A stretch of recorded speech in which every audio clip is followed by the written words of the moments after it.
Okay, we're live. I believe we're live. And I'm not muted. But I'm not going to show my cam today because I just got up a couple hours ago and I don't know what the hell's going on yet. I'm just absolutely a mess today. Show my cam today because... Oh, here we go. Now I'm talking over myself. Good. Okay, we're ready. So, how you doing? Okay. I was looking at, let's see, John Maddox, I think last night was on Praise I Am That I Am. Or no, it was 13 hours ago. And I thought I talked about this yesterday a little bit, but I found some more stuff where he's going on about, intelligent design and how, it is so obvious that things are intelligently designed. I just don't know why these atheists can't see it, and he's talking about how brilliant he is, and he's got a high IQ, and he can understand when something is intelligently designed, but we just can't see it. Pretty interesting. He has a pattern-seeking mind. He thinks that things are intelligent designed because of that evolutionary trait in hang on a second. Living or brains, I guess. Nesslig wants a link. I think a lot of engineers, people who deal with machines and understand machines, that learn a little biochemistry at a very high rate can believe in intelligent design because they're seeing it from an engineering point of view, which is kind of ridiculous. I mean, you can't jam molecular biology into an engineering paradigm successfully, but they believe you can. So, and that's like, hello.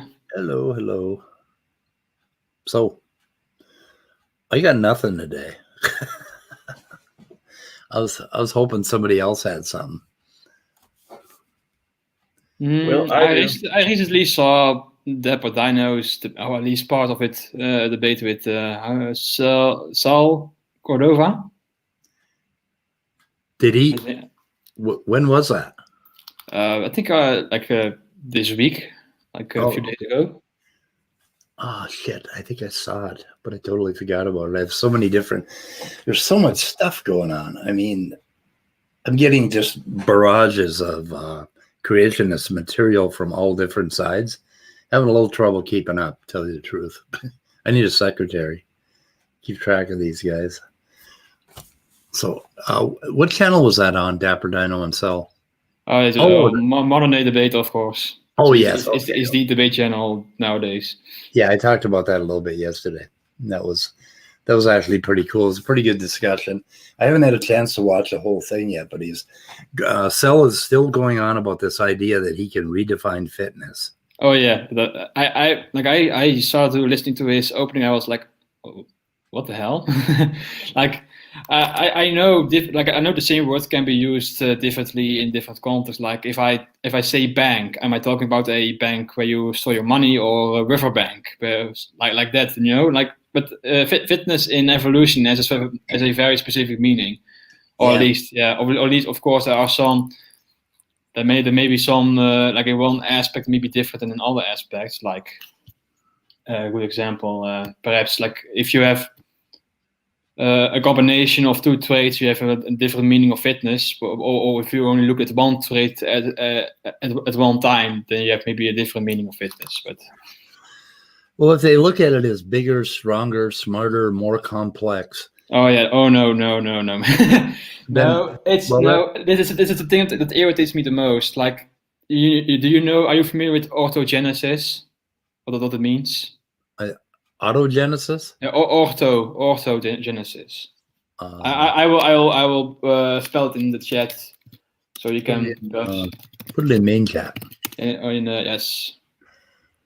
Oh no, that's not how you spell it. Orthogenesis with an I, like this.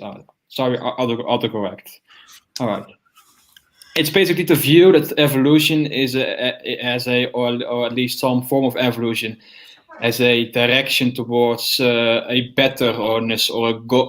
It has a goal in mind, like for example, to believe that the evolution inherently leads to humans, or intelligence, perhaps.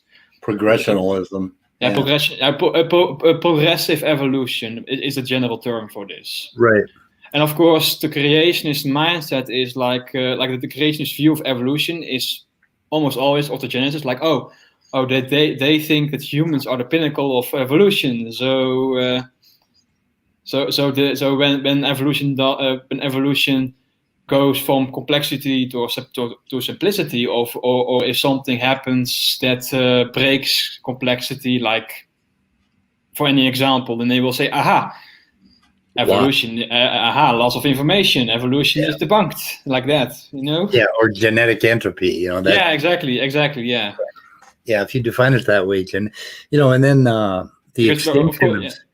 Yeah, but evolution has no goal in mind. Like, of course, you have some examples of increased complexity, which does happen, but it doesn't exclusively happen that way. You can also have evolution towards simplicity or losing things. Like, for example, snakes losing their legs, and even we have lost many of our things that the mammal ancestors had. Like, for example, we lost our ability to make vitamin C. For example, a good example, of course, we have less amount of fur, and even regard to our big brain, like there are also developmental genes that suppress brain growth, but we lost them to increase our brain size. Yeah. Well, we didn't really lose fur. We had the same amount of the amount follicles, where we just have shorter in their peach. Yes. So that they counted, I think, read it or watched a while back that they talked about that we had the same amount as a normal ape. Yeah, it's also interesting to see that the humans, we are largely neotenic. Like we exhibit neoteny. Which is like the retaining childish features. For example, if you look at an image of an infant chimpanzee, it looks really human-like, like with a very small jaw and a very large, relatively large head. It looks very human-like, and that's basically what happens with us. We retain very, very childish features with regard to other apes. So it's basically that. It appears that our development is stunted at some point, and our muscles.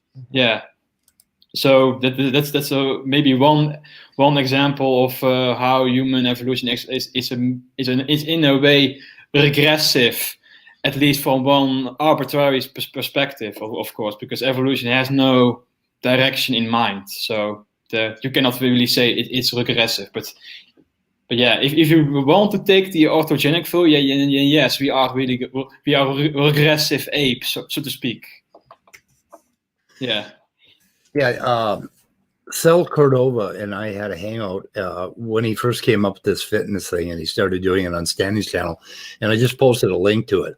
I uploaded it on my channel, and basically Standing for Truth clipped a little part out where I was saying, like, out of context, where I was telling Cel was talking about intelligence, and I said, well, maybe the best fitness adaptation for humans is lesser intelligent. Maybe we're getting dumber and dumber, and eventually we won't have minds at all. I mean, if that turns out to be a way to a better reproduction, then that might happen. Or if we artificially, like if humans create an artificial fitness environment, then dumber people can survive, right? So we'll get dumber and dumber. And that's evolution. And they were laughing and laughing because they cut that clip out where I was saying that, people get dumber and dumber. They absolutely do not understand evolution in any other terms other than teleologically up. Well, I happen to also disagree with the like. It sounds to me a lot like the movie Idiocracy. Yes, and I think but of course it's a very simplified, an overly simplistic view, which maybe also probably be wrong. But of course, I won't laugh at you for doing that. But why were they laughing? Like, were they laughing like because they took it out of context and they were saying, oh, he thinks evolution is us getting dumber. They just, yeah, why were they laughing? Why did they find that so hilarious? It's because the only way that they can understand evolution is in terms of God creating these perfect genomes and everything after the fall, falling apart. And we're telling them that, oh no, there's evolution, and they see that as us saying that, no, after the fall, everything should be going up. Yeah, I think it's again the same thing that I said before. Like they have in their mind that evolution has to be always better, like better in everything. Right. And when you insinuate, like when you entertain the idea, hypothetically that maybe dumber, maybe the beneficial, then that's when they say, aha, ooh, he's going the opposite direction when you are supposed to be going up. And then that's the thing that they will point to. Yeah, the only reason. Whoops, sorry. Go ahead. Go ahead. The reason why people think evolution is going up is because it builds upon the previous genes, and so it is kind of going up, but it's sideways and. I think it's better. I think it's better viewed as how do you call it? Like a tree or a tree that grows in every direction. Like all branches go in any direction. No particular universal direction is preferred, basically. So yeah, that's what I meant. Yeah, there is no up or down in phylogeny. Yeah. Like basically, it's also the case. Like if you look here on Earth, there appears to be a higher or a lower place, like in elevation, right? But if you go in space and you see the whole universe, there is no up or down. There is no center. There is no preferred direction, and it's basically the case also in evolution. Like we tend to see ourselves as the pinnacle of creation, but when you look at the whole life from a perspective, then no, we are not center, and we are not at the top. No, there is no top. There is no center. But it seems like Cell has this mission to redefine fitness, and then he talks about what is his name, Lewontin, and a few others that have criticized the fitness model. But these are just models. I mean, these are models to tell us something about how mathematics behaves, and he's kind of like making it like, okay, the model is somehow our proof for evolution. It's not. It's a way to investigate evolution, because a model is never going to be the reality. We're never going to be able to completely model the evolution of life on this planet. So we model parts of it, and we use fitness. And fitness remains a very viable way to model one generation basically turning into the next. And it's amazing. And I think I kicked his ass thoroughly on this a couple times, and now he's back again talking about it. So did he make any points on modern day debate that were viable? Did you see anything? Did you watch the whole thing? I didn't watch the whole thing, and I didn't hear a lot of like arguments from him that I would say are good. So I got to wait for the transcript, and I'm not sure if there's a transcript on it yet, so that I can go through it. Anyway, so let's see. Also, David Neff last night debated Matt Slick at the same time that Leo was debating some guy on consciousness.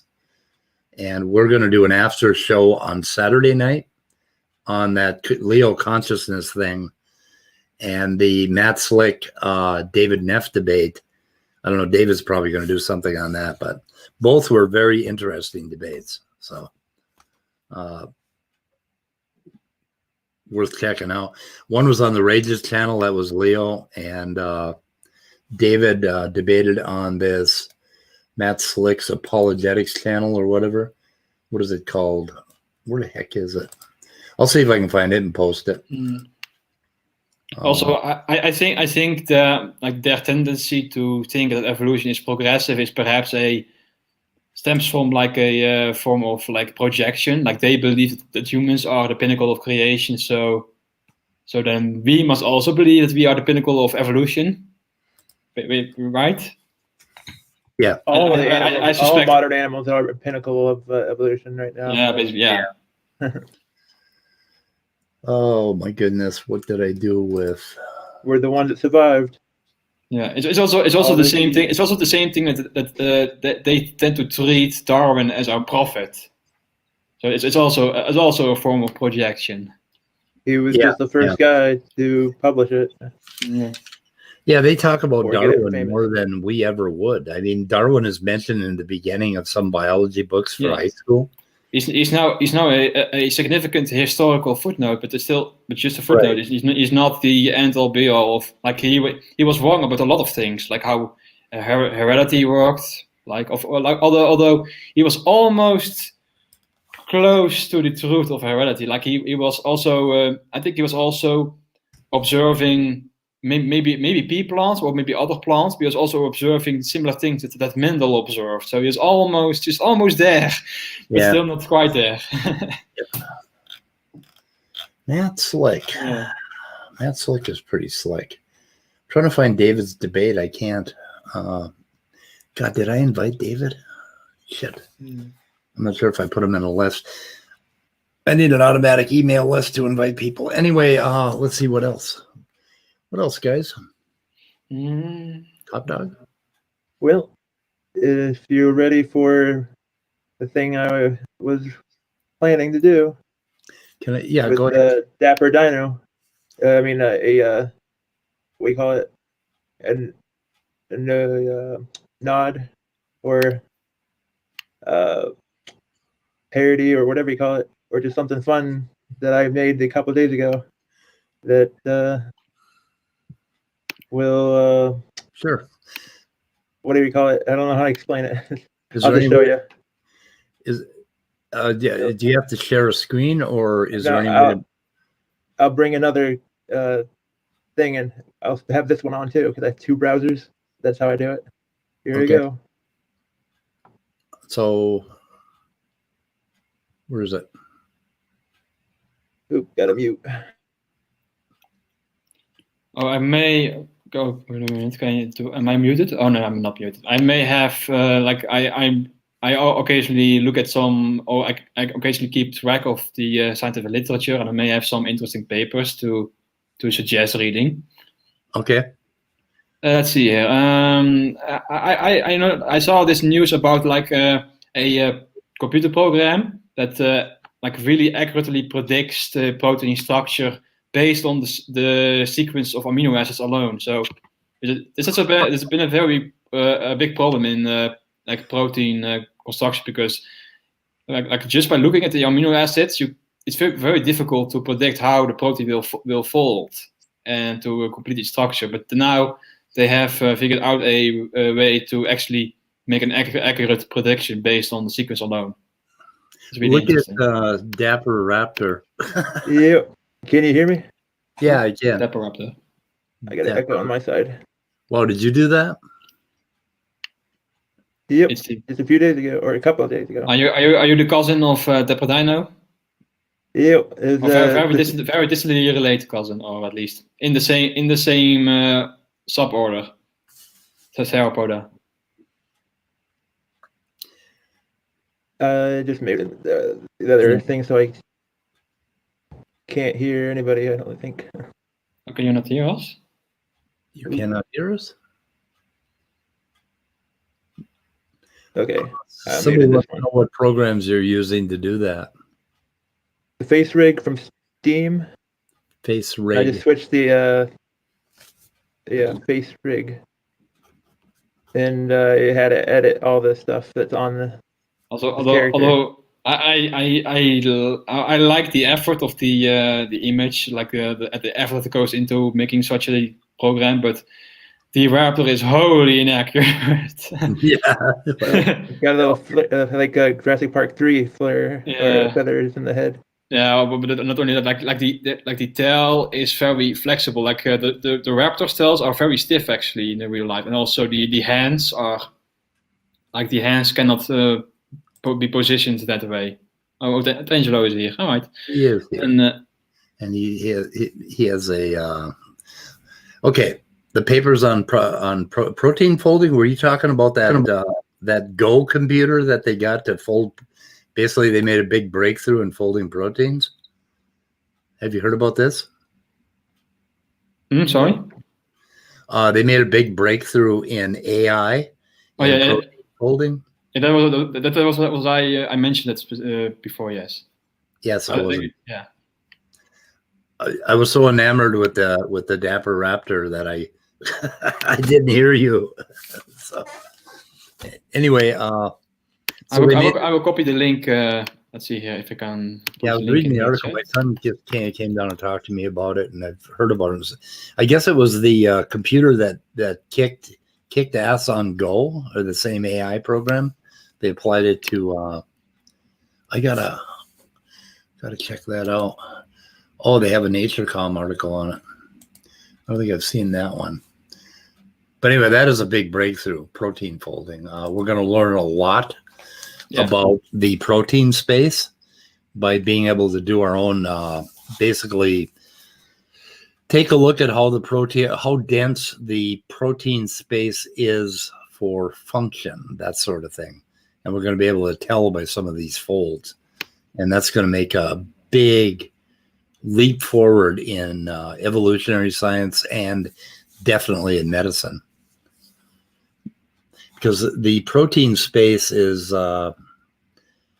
basically you have a 20-dimensional space for all the possible proteins of a certain size, and if you have one mutation to get from one protein to another protein that is still functional, then they're connected in that space, right? There's a network connection between them.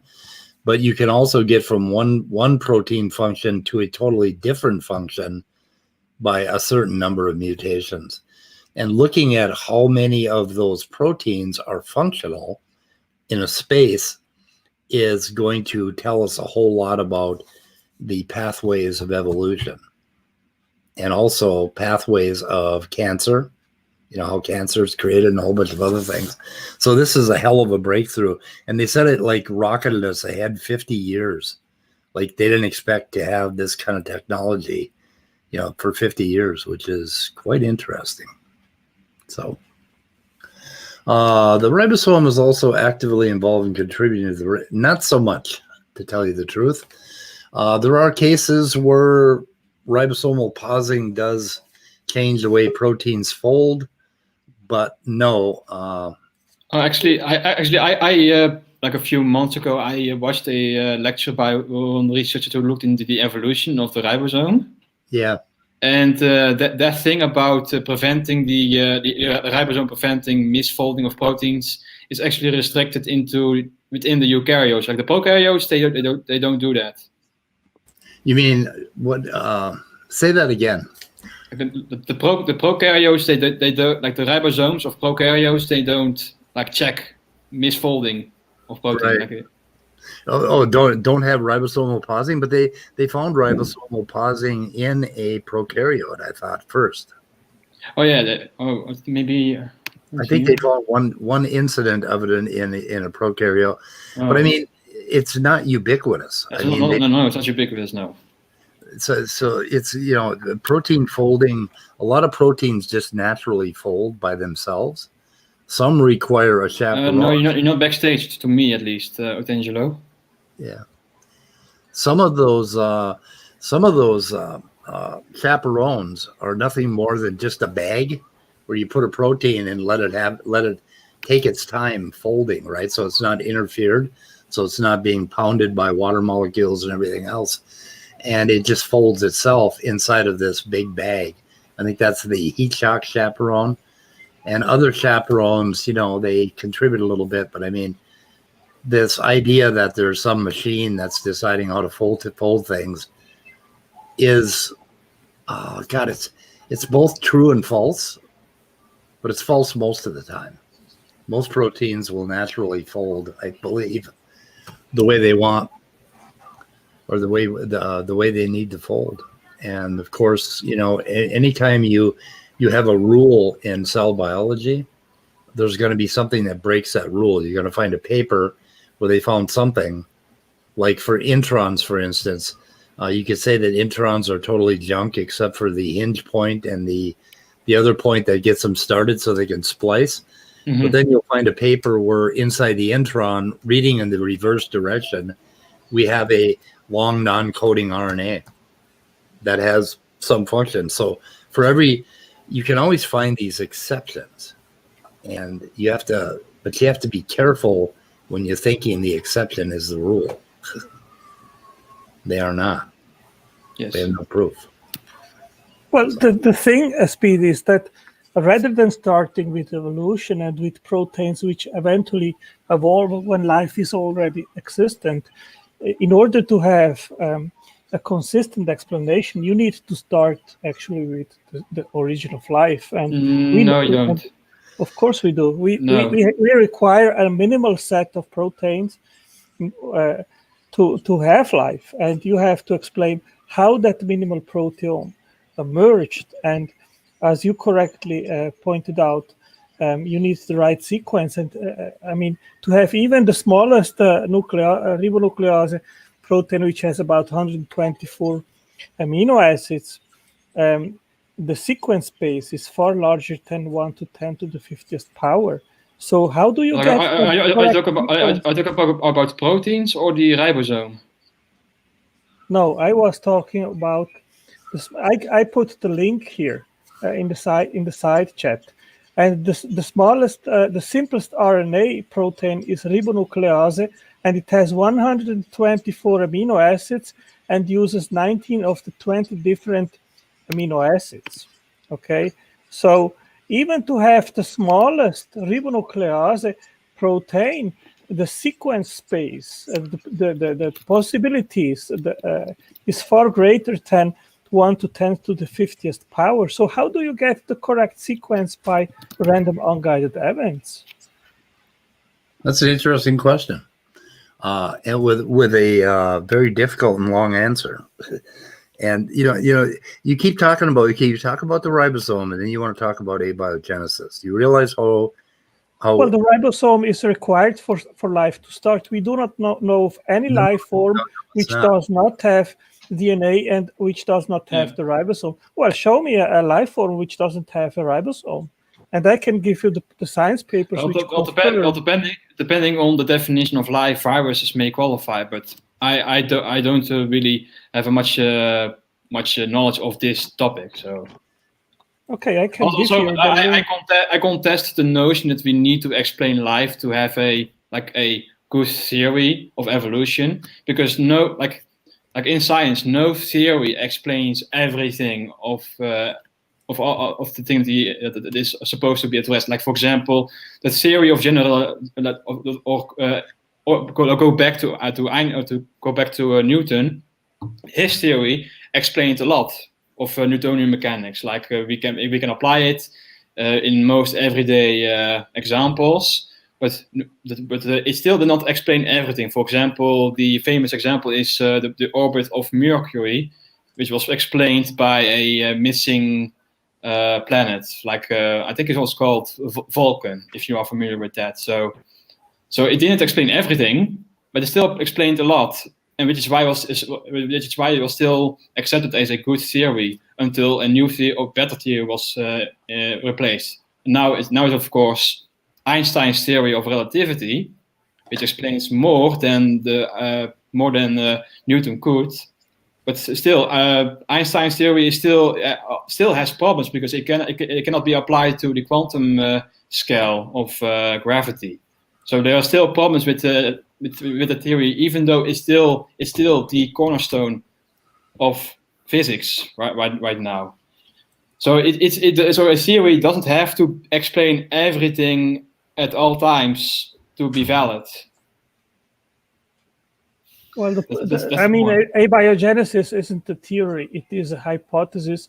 Right, exactly. So it's not. But I meant evolution. Like we have a theory of evolution, which is really robust, and you don't need to explain abiogenesis for the theory of evolution to be robust. Well, I disagree with you, Nessling. I have made an in-depth study in regards of if. Do you need to explain where gravity comes from? Does Einstein's theory of relativity, the modern theory of gravity, need to explain where gravity comes from in order to be valid? It doesn't. It doesn't explain where gravity comes from. It doesn't. Well, the question in a general sense is we try to make sense of our origins, and we have different hypotheses, we have different worldviews, and you guys believe that an intelligence at the bottom of reality is not required, while I believe it is absolutely essential. And if we come to evolution, Nessling, then I have stated it many times that in my understanding, epigenetic information and data, the quantity of data is far bigger than the genetic information stored in the genome. If you look just in regards of the human genome, we have about 3 billion nucleotides in our genome, but we have 37 trillion cells. And each of these cells requires to be instructed in regards of 17 different things. And that information is not only stored in the genes, but also in epigenetics. And I have listed almost 30 different epigenetic codes and languages. So upon my understanding, the gene-centric view has been overthrown by more recent scientific advance and research, which is demonstrating that the approach which is still holds to genetic information is simply false. The information is much greater, and epigenetic information must be included in the explanation. It has been included. Like I've read several papers, like not very recently, but I still seen several papers that addresses the epigenetic aspect of how evolutionary development proceeds. So it is looked at. It's not something that is ignored. Well, like the thing is, the question is if you can go from one organism to a completely different one by unguided random accidents, and that is the big question which is which is disputed. And I can put here in the private chat and also in the general chat. Well, it is disputed because we think that random mutations, genetic drift, and gene flow is simply not sufficient. What about natural selection? Yes, it is not sufficient to explain the different organismal form and architecture which we see in nature. It doesn't explain it. I mean, random accidents, they are not a sufficient and capable mechanism to explain the origin of all these languages and epigenetic languages and the orchestration of the gene regulatory network, which cannot emerge by a gradual increase of complexity. And Davidson has exposed it very clearly. And I think that the Speed has already quoted him and said that if you just change a little bit the gene regulatory network, then the consequence is catastrophic. So you have to have it right from the beginning. Not always. No. Like I helped with one recent video on Jackson Reed's channel on gene regulation specifically, and we included a paper that shows that in humans specifically there was a regulation, like a regulatory mechanism changed with respect to chimpanzees that gave us a more rounded head compared to the chimpanzees. So that's one regulatory change that has been identified, and it doesn't really cause a traumatic, like or at least a how do we call it, like a dramatic defect or something. It doesn't. Okay, the only one that believes in this random thing is you guys. I mean, no biologist is going to say that this is random. No, it wasn't random. Well, nobody claims, neither do we, that natural selection is random, but the mutations are random. Yeah, but if you put them both together, then it's not random still, right? Like, Well, Like, I'm not. I am not claiming, as I said, I am not claiming that natural selection is random. So Right. But this is what I want. This is what I want to do. Let's for the sake of argument say that evolution is totally wrong. It doesn't explain anything anywhere. So, what is your alternative that explains these things? Yep. Go. I can read it to you just to give you a resume of what I believe. Okay. I believe following that the morphogenesis of organismal structure and shape is classified into two groups: the various instructional codes and languages using molecules that provide complex instructional cues of action based on information through signaling, and secondly, by force-generating molecules that are precisely directed through those signals, which are responsible for the fantastic self-morphogenesis. Blueprints, instructional information, and master plans. If I may interrupt for a moment.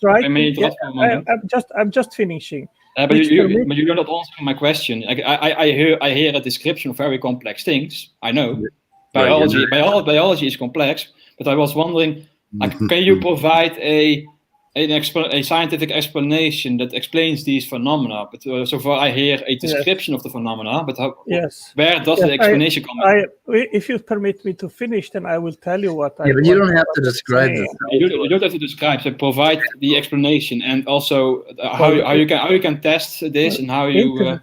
Well, integrated complexity has to emerge all at once, and is only best explained by intelligent design.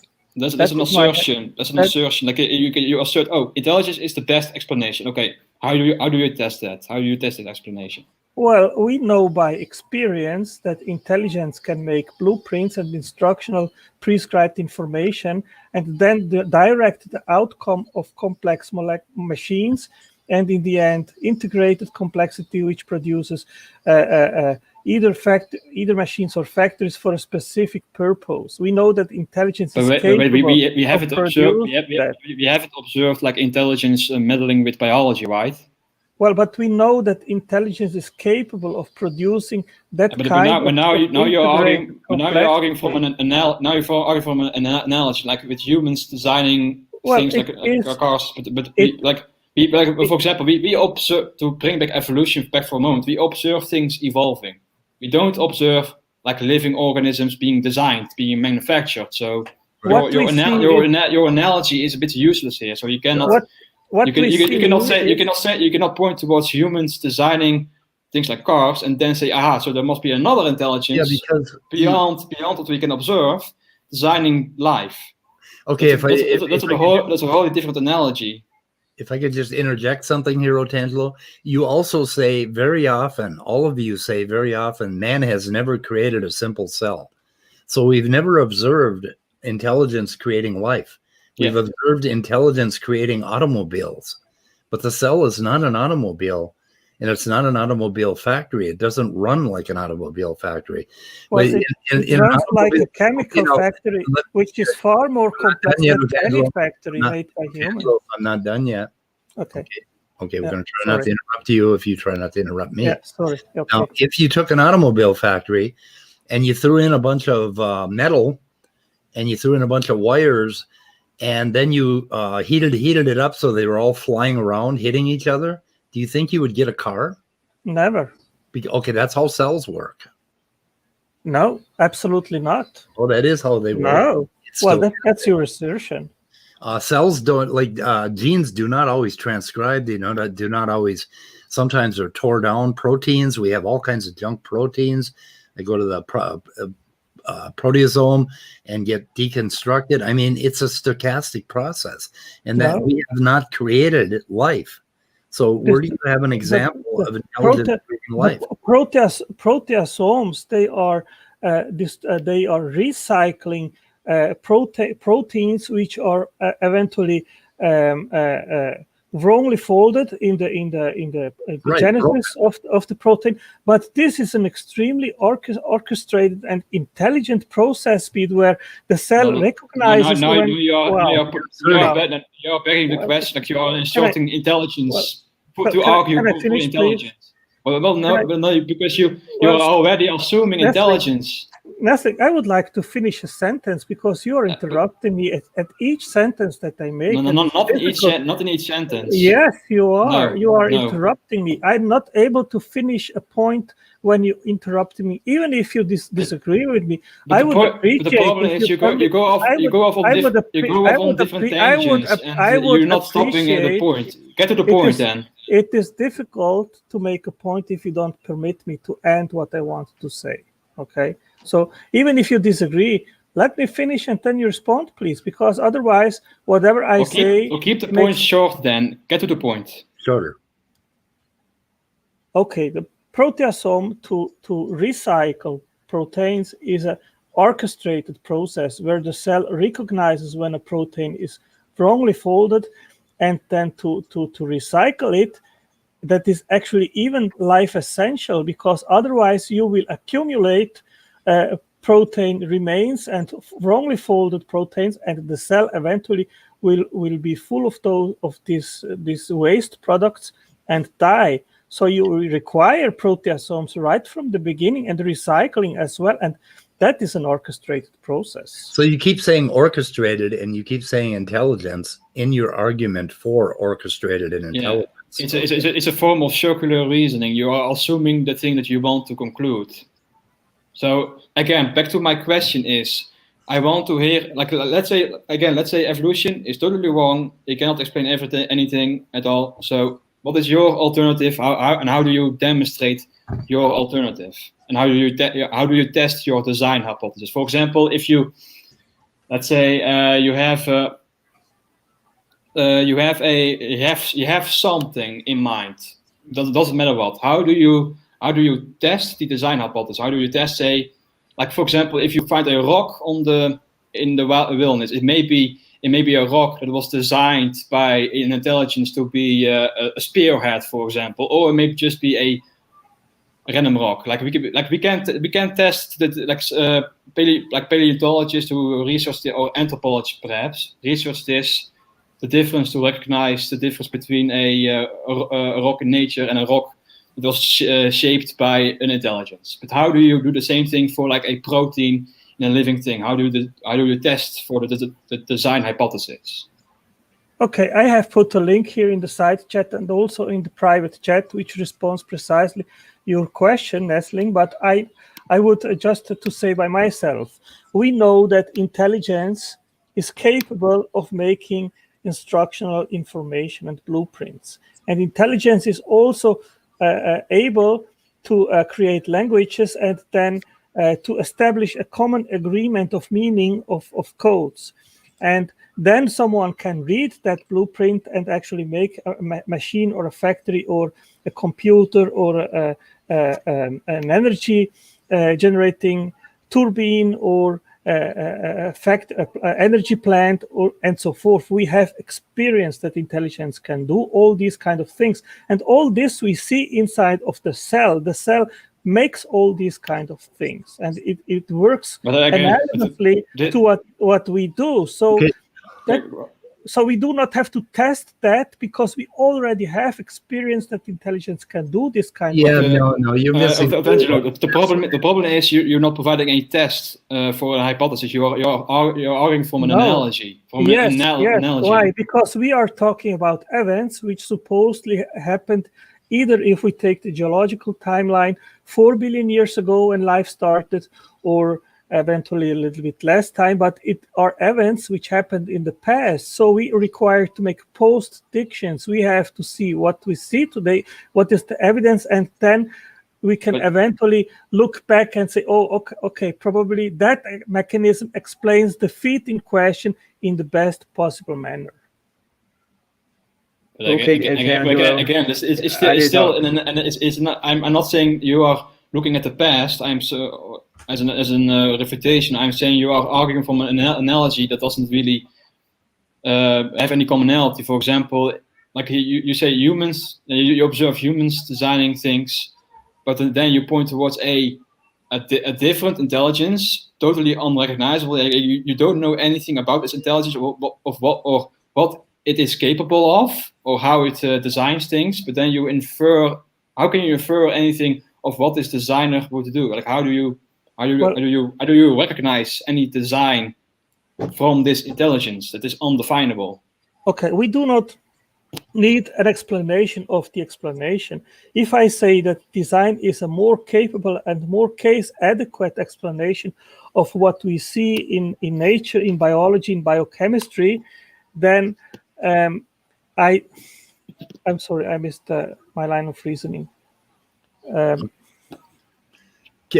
I ask you something, Otangelo? Yeah, go ahead. Okay.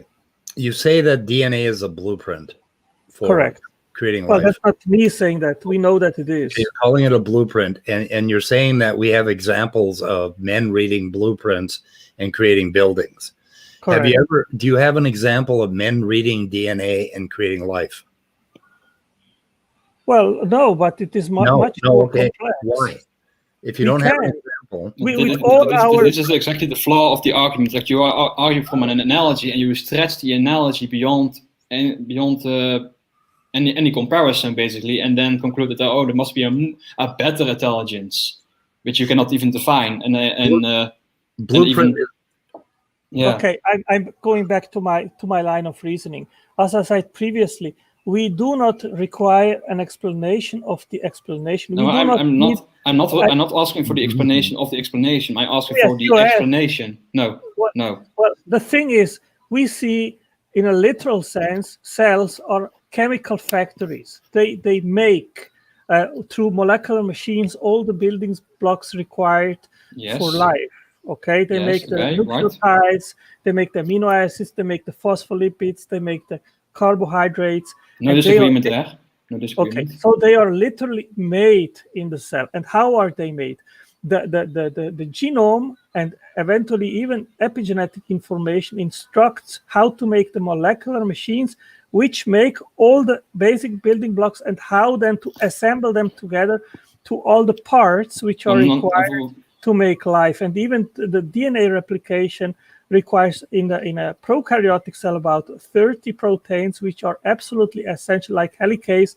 If you don't have just one of these 30 proteins, you do not have replication, DNA replication. One minor disagreement is that not all life has epigenetics. Like many prokaryotes don't have epigenetics. Yes, I agree with you on that. But still, I don't disagree that I agree. Biology is very complex. I agree.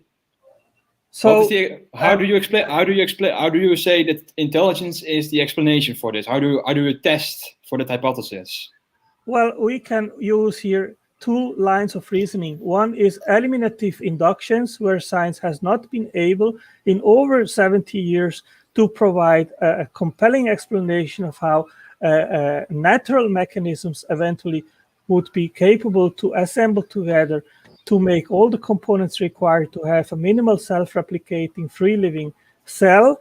That would be one line of reasoning. And on the other side, we know as positive evidence that intelligence is capable of making blueprints which direct and instruct the making of machines and assembly lines and energy producing turbines and energy plants and computers and transistors, and in the end, factories and factory complexes where a multitude of factories work in a joint venture together to produce specific things for specific purpose. We know that intelligence is capable of doing that. Those are the two arguments. The second argument I already explained. That's an argument from a false analogy. Like you cannot compare humans designing cars, for example, with life. Like life is self-reproducing, but when we observe humans designing cars, we see the manufacturer and also the manufacturing process. We cannot even you cannot even attempt to define the manufacturing process of any cell, for example. But in your first argument is an argument from incredulity, basically. Or an argument from ignorance, for example. No, maybe because since nobody can provide an alternative explanation, my explanation has to be correct, which is a fallacy. No, it's not a fallacy because we have tested. It's like, I give you an example. I ask you, Nessling, do you have 20 cents in your pocket? And you go and you search in your pocket and you don't find any money there. Then you will tell me, oh, I've not found any money in my pocket. That is not a response of ignorance. It is a response of you have checked in your wallet and you did not find any coins. And the same. But if I don't find any coins, that doesn't mean I own $1 million in my pocket. That's not the point. The point is that you have made an informed conclusion, a negative point in regards of money which is not there in the pocket. It's not an argument from ignorance because you checked. No, but the point is, I can, based on your example, I can conclude that I don't have any, or I don't have these cents in my pocket. Correct. But I cannot make the conclusion that I own, because I don't own this, I own something else, and that's not the point. Yes, that's exactly the point. Because you are saying we don't have any explanation, any natural explanation. Therefore, a supernatural explanation is required, that is an argument from ignorance. No, read what's on the screen. Okay, hang on a second, guys. We have some questions from chat, but read what's on the screen there, Otangelo. You can't explain X there for God. Exactly. Okay, hang on a second. Brainbug asked you a question. Can you give us an example of other ID blueprints for things like stellar formations, for instance? Well, the thing is that stellar formation is not using codified information as we see in the cell and in the genome, where we have a language. So tell me, let's look at the genome. Tell me how that is like a blueprint. Show me, and talk to me in detail. How is something in the genome like a blueprint? Okay, a blueprint is an instruction manual how to do as many times. I am a machine. Okay, hang on. Let's do this one step at a time. Just one sentence each, okay? Because we got to drill down into this, okay? So it's an instruction manual. So I look at a blueprint, and I see that I have a board, that's 25 feet long or 25 1/4 inch long, and it is, 6 inches tall or whatever. And so I look at that as a human agent, and I look at this information, I read it, and I go out and I make myself a board. Show me an analogy in the cell where it does that. Okay, in the cell you have the sequence of codons which instruct the sequence which the amino acids must have in order to become a functional protein and fold into functional form. And that sequence has to be right. No, of course not. But the sequence must be correct in a large sequence space, as we pointed out before. The smallest protein has about 125 amino acids. And that sequence is specified and complex and must be in the right order. And if it is not in the right order, then you have no functional folding of the amino acids into a functional protein. There is some leeway with protein folding. You can have a relatively large changes within proteins and still have a functional protein. Like for example, even like you have lots of you have insulin, for example, within different organisms, and they all basically they have differences, but they all basically have the same function still. Okay, so you've described codon. So you've described about 1.3% of the DNA. What about the other 99% of it? And I have another question. If we look down at just one protein, one gene, okay, is that a continuous sequence? Is that a one-for-one sequence like an instruction manual would have? Like I take this codon and I put this amino acid, I take this codon, I take this amino acid. Is it a one-for-one sequence? Yes, it is 3 nucleotides. Okay, you are already jumping to eukaryotic cells, which have a spliceosome, which splices the genome into introns and exons. That is an entire new and higher level of complexity, which also requires an explanation, but we don't have that in prokaryotes. So we're going to look at prokaryotes. Okay. So how much of the prokaryote genome is protein coding? I don't know the answer to that.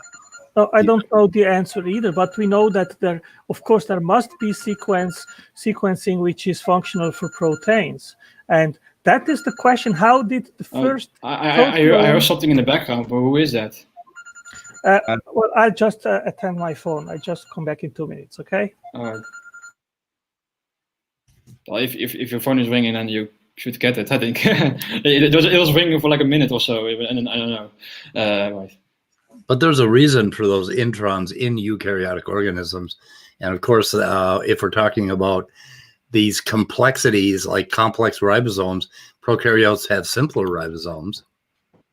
But the thing that I think I have a problem with, like the design argument, that like he made essentially two arguments: an argument from ignorance, of course he would admit that, and also an argument from analogy.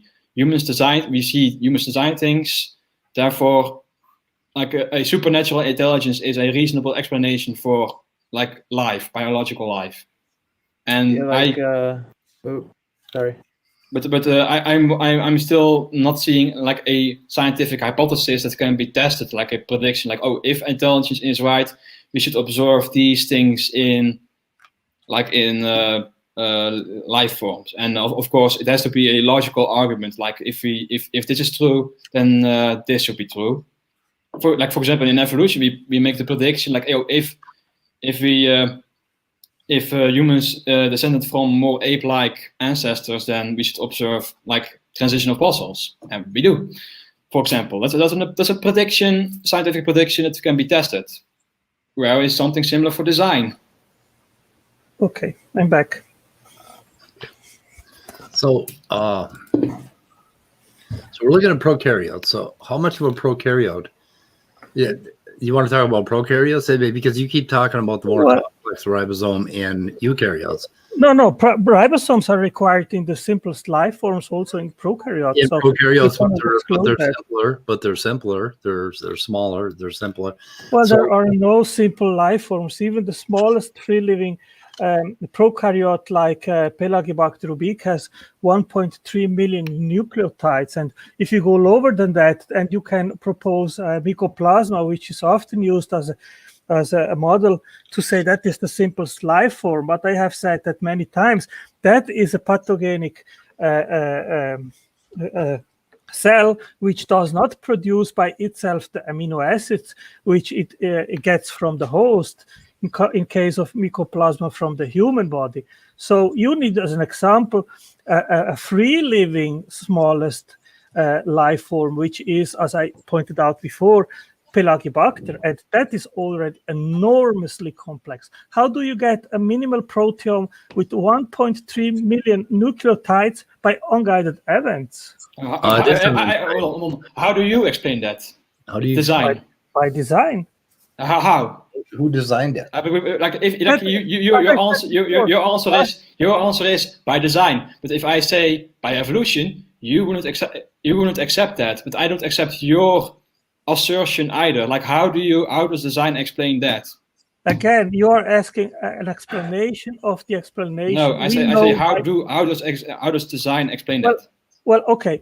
I don't know how the interface mind-body works, but we know that I, as intelligent, conscient being, I can think about making a blueprint, and then I can move my arm, and I can design the drawing or whatever I intend to do. There is an interface mind-body which works. We know how it works. Now, how it works, I don't know, but I know it works. So that is all I can do. I can say that by experience, we know that that interface works. But if you want to know more than that, then I cannot give you more. No, I'm not asking how intelligence itself works. I'm asking. You gave an example. You gave a complex example in nature, and you ask us, "Oh, how do you explain that?" But what I'm asking you is, how do you explain that with design? You propose an explanation. And how do you test that? Whether the explanation is right or wrong? You keep repeating the same question. Yeah. As I said before, we know as intelligent beings we are able to invent things, complex things. You keep going to an analogy instead of answering the question. Yeah. That's the problem, because I can bring up, for example, you know you know the when anthropologists are looking at rocks, and some of them are like intelligently designed spearheads, right? Of course, of course they can find some rocks that look a lot like spearheads, but anthropologists, they train to recognize the difference between a rock that has been reworked by humans to be a spearhead and rocks that just happen to look like spearheads to the layman eye. So that they know how to test for that hypothesis. But when you ask them, oh, how do you know this spearhead is not a random rock? And they won't say, oh, we know that humans can design these other things. So this hypothesis is perhaps reasonable, but this rock is designed by you. No, they don't do that. They don't argue. They don't argue from analogy. So how do they recognize that the spearhead was made by intelligence, by people in the past? How do they recognize that? What they see? Well, if I had to, of course, I don't know the intricacies of how anthropologists do it, but I would have to guess they look at the wearing patterns on the rock, and they will see that if there is a wearing pattern that is consistent from one direction only, like from one direction like that. So it, of course, I'm not the expert on this, on how they recognize this design, but still, it's not from analogy. Like if I ask, like, would you expect them to say, oh, if you look at other things from design, then perhaps it's here design too. It's still an analogy.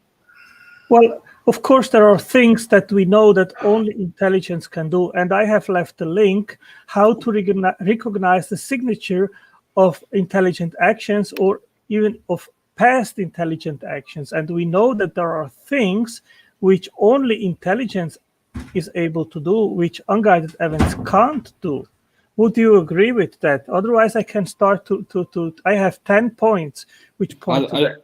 I don't know. Like I'm very reluctant to underestimate the processes of nature. So I cannot say that nature is incapable of doing some things, like on specific things. Maybe some things, but on specifically. So can nature do everything that intelligence can do? No. Okay, so how do you make the distinction? Like, for example, Mount Rushmore. That's actually your job, not my job. Like, you are arguing for design, so that's exactly your job to recognize the difference. Well, I would not like to start the fish gallop. For that reason, I have left a link in the side chat, which you guys after our talk can look up. And I am pointing to 10 points where we can recognize intelligent design, and then 10 points of how we recognize that in nature. And that's why I'm an intelligent design proponent. Can I talk to you, Otangelo? Somebody else go. Yeah. Sorry, you guys been talking together. Yeah. No. I will give somebody else the torch.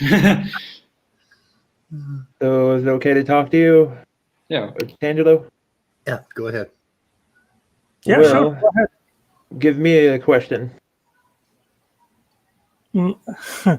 So you want me to ask you a question in regards of what exactly?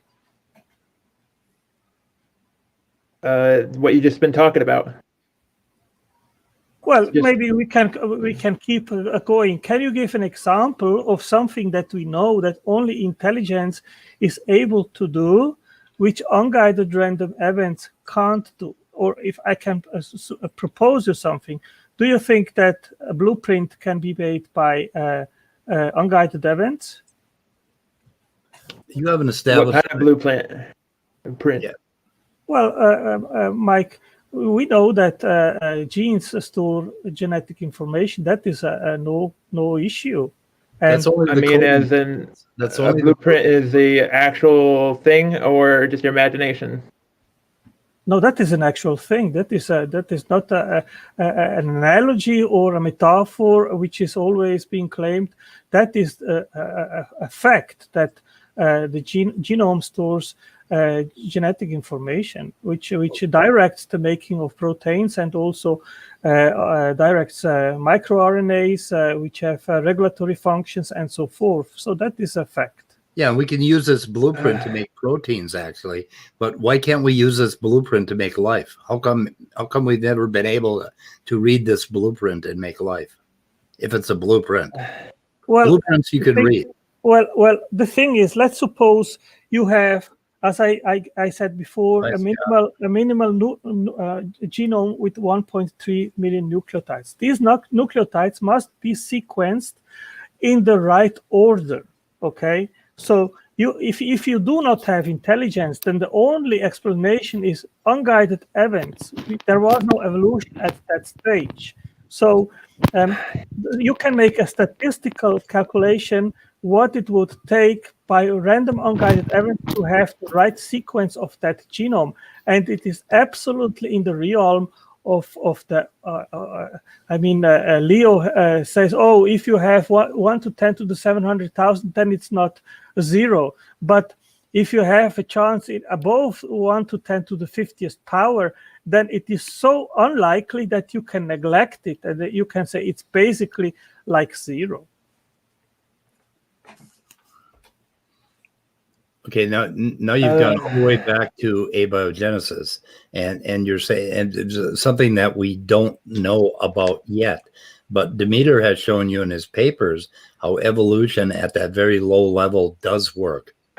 So his papers have a hypothesis. Mike, I think that I don't know excuse is inadequate to be applied here, because we can make actually the calculation of the probability to have a minimal genome of that size. And even if you take just one, the smallest protein, you are already beyond what is possible.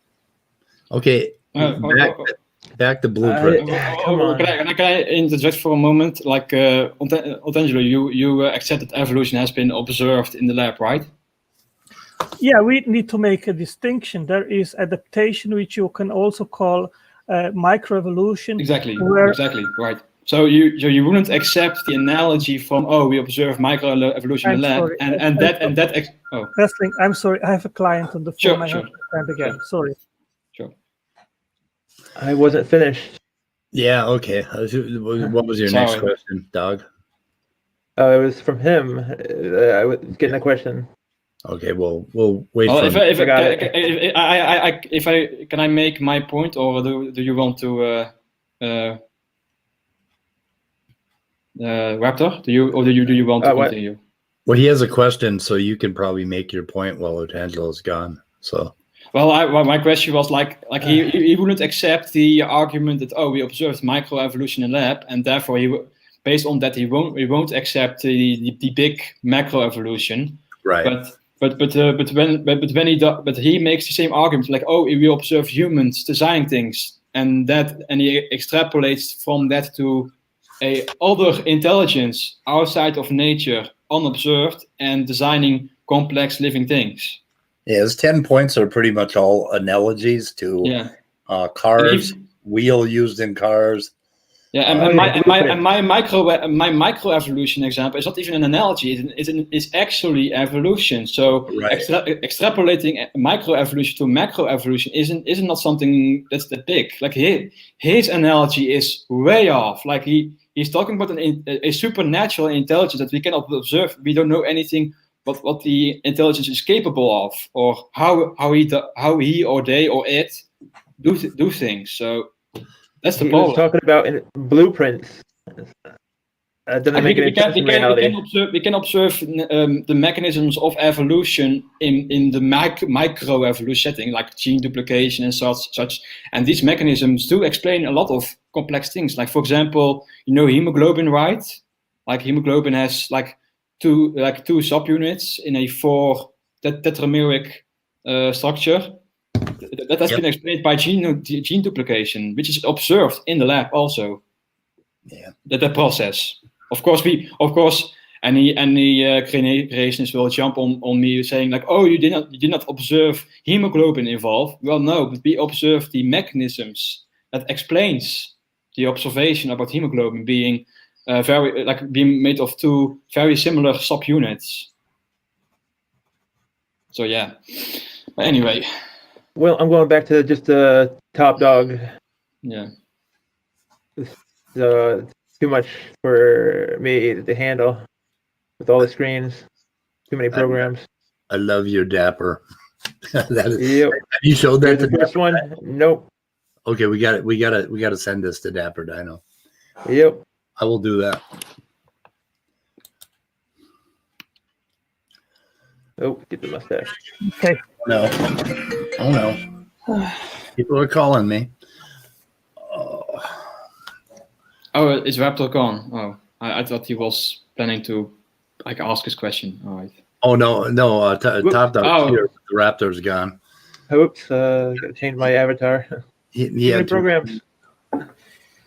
Okay, I'm back. Hello. Oh, well, if like Raptor wanted to continue with his question because I jumped in at the moment, so I don't know if you want to So- hear his question or do you want to hear my question? I don't know. Up to you guys. Oh, Well, I'm go ahead, Raptor. Raptor. So. Or Go TopDawg. ahead, Raptor. Go ahead. TopDawg Chapter. Or TopDawg Shadic. You said something about blueprints, Otangelo. Yes. So, what's that have to do with real life chemicals reacting? Well, life is not only physical matter or chemical reactions, it is also basically information. And we have to explain where the information stored in the genome came from. Okay, but how does the blueprint idea apply to introns, non-coding DNA, and epigenetics? Where is the blueprint for that? We can read a protein, okay? We can read a protein off a genome, but in eukaryotes, there's all these introns in between. And different proteins are read based on what is in those introns and other non-coding DNA or RNA functions. So how is that like a blueprint outside of the codon? Okay, Well, probably 97% or 99% of the human genome is not like a blueprint. Well, How do it has function. It has function. I mean, How do you know it has function? well, science is working on that, but we are discovering more and more that what has been claimed to be non-functional or junk has actually function. Okay, now you got to define function for me.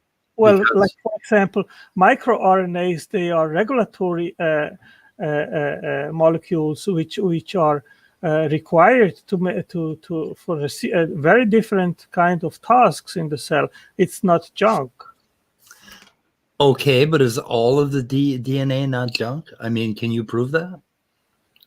Well, the current evidence suggests that. But we don't want to talk about junk. We want to talk about these little pieces of non-coding RNA that occasionally have, some interaction biochemically. How is that like a blueprint? There's a little, like, okay, in the middle of an intron, if you read it backwards, you end up with a microRNA, and that microRNA ends up locking onto that protein or that mRNA as it's being created, and ends up shutting it down, but not entirely. So how is that like a blueprint? Well, that is, it has a function. That's the key issue Yeah, here. but we can't read it, and It's not human beings can't read this stuff and make a cell. Of course not. But what has that? Okay, of course not. Then how do you justify intelligent design? If I may, in this one, maybe we're moving a bit off from the original question that Raptor asked, right, or not? It's TopDawg Shadic now. Yeah. So Shadow. let's go back to the original question then. Let's not do that. Let's go to the question of, is the tornado intelligently designed? Otangelo. It's pretty. Well, I of course, as a creationist and intelligent design proponent, I believe that everything in the natural world has been made by a designer with purpose. Person. Go ahead. Sorry, all those people and stuff, they get destroyed. All the property in their lives. That was intelligence, you're saying, Otangelo? That was intelligently put there? Well, I know that, for example, hurricanes, they have a climatic purpose. They are necessary. I cannot go into details because it takes some time that I read about that. But they are not there just for fun. They have a function, a climatic regulation or something like that. Now, I don't know the tornado, if that is what kind of beneficial importance that it eventually has. But it is quite possible that it is there for some reasons. And what happens if life is like a tornado, where it only happens in a certain way? You can only Well, the thing is not that life, but chemicals reacting, and then the longevity and stuff. Yeah, that is Hoyle's analogy of a tornado going sweeping through a junkyard and then producing a jumbo jet. And I think that what makes the tornado itself is what we're talking about here. All the things that make a tornado it's like it's not exactly random, but and stuff. It's hard to explain. It's very complex wind patterns and stuff, but it's like not every tornado is the same. Yeah, that is what not about life and the chemicals reacting? Can't that happen naturally? Well, we don't. That is a very bad analogy because we are trying to explain the correct sequence of nucleotides which instruct how to make proteins and other kind of stuff 1%. in the cell. Well, whatever, but nature can design. It's a bit more than 1%. Only that 1%. But I said previously, even to make one functional protein the right sequence with 120 amino acids is already in the realm. The sequence space is so enormously large that it is already in the realm of the absolutely impossible that you can do that by chance. That is the key point. Okay, but you missed about 1 billion years of evolution there. You just said, okay, we start with just nucleic acids. How do we get to the point where we have 120 of them sequenced? Well, you missed 1 billion years. There was no evolution. I said before, you need a minimum. How do you know that? Demeter showed you where that's not the case. Well, and I disagree. And he is basically... You said you didn't even read the paper. Well, he is basically raping what evolution actually means, which I demonstrated many times. And you went to look it up at page 248 of the Logic of Chance of Kunin, which said that in order to have evolution, you require DNA replication, which obviously was not there. So you cannot invoke evolution to explain the origin of life. That's very basic. We don't use evolution to explain the origin of life, so or at least right, or at least everything like that. There are some aspect of abiogenesis that aspect proposed to be like evolution, like self-replicating RNA, but I don't wholly accept it. It is an interesting hypothesis, but I have seen, of course, problems with that hypothesis. But anyway, it's still not saying we don't explain abiogenesis as a whole on evolution, not all of it at least. Well, Otangelo, you take that entire 4 billion years of evolution, and you explain it with Genesis, the Bible. Scraps of paper from like 2,000 years ago. That's how you explain it, right? That's an argument from incredulity. I cannot believe that. Wait a minute. No. That's how you explain it. It's not an argument. It's I'm saying, how do you explain things? You're using Genesis to explain this. Do you admit Why to are we that? in the book when we're supposed to be looking at real life? Did I mention Genesis anytime during our conversation? No, but you're sure as hell implying it because you haven't come up with a mechanism. You haven't told us how did this happen? What is the alternative? The evidence is what we see in biochemistry. That's the premise from which we start. The signatures of design, right?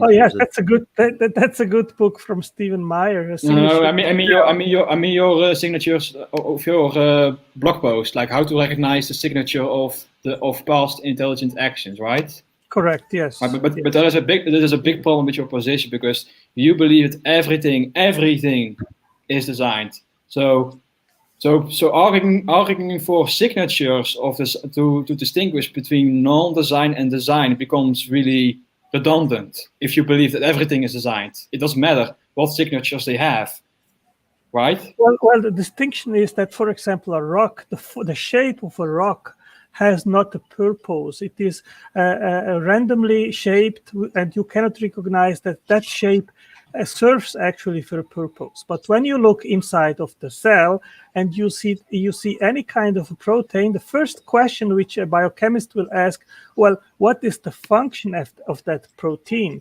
And you will suddenly find, oh, okay, it is a helicase, it is unwinding DNA. Oh, it is a topoisomerase. Oh, okay, it is untangling the DNA strands, and so forth. So, but not all rock shapes are random. Like you have, like for example, if you maybe you are familiar with it. Like you know the Giant's Causeway of Ireland. Are you familiar with that? We can take the Mount Rushmore, where we have a clear No, distinction. I'm referring to a natural example of rock being non-randomly shaped. But you would agree with me that 99.9% of all rocks which have they're formed by random occurrences, by natural occurrences, they have no purpose, their shape, correct? Right, but there are also rocks that have a specific shape to their. They have a specific shape. Maybe some, but I would say the grand majority, they don't have a specific shape for a purpose. While but the exception proves your argument a bit wrong, because now you cannot say, oh, if it like you can say, since rocks have a random shape, then they are not designed. But what about rocks that have a specific shape? Are they designed because they have a specific shape? Maybe in some rare occasions, I don't know. Maybe I cannot imagine it. But if you have an example, I will show you one example. Let's see here. Let's see here. Let's see here. I will bring up this example that I named, the Giant's Causeway, and maybe you're familiar with that, or maybe you're not. Let's see here. How do I screen share? Oh.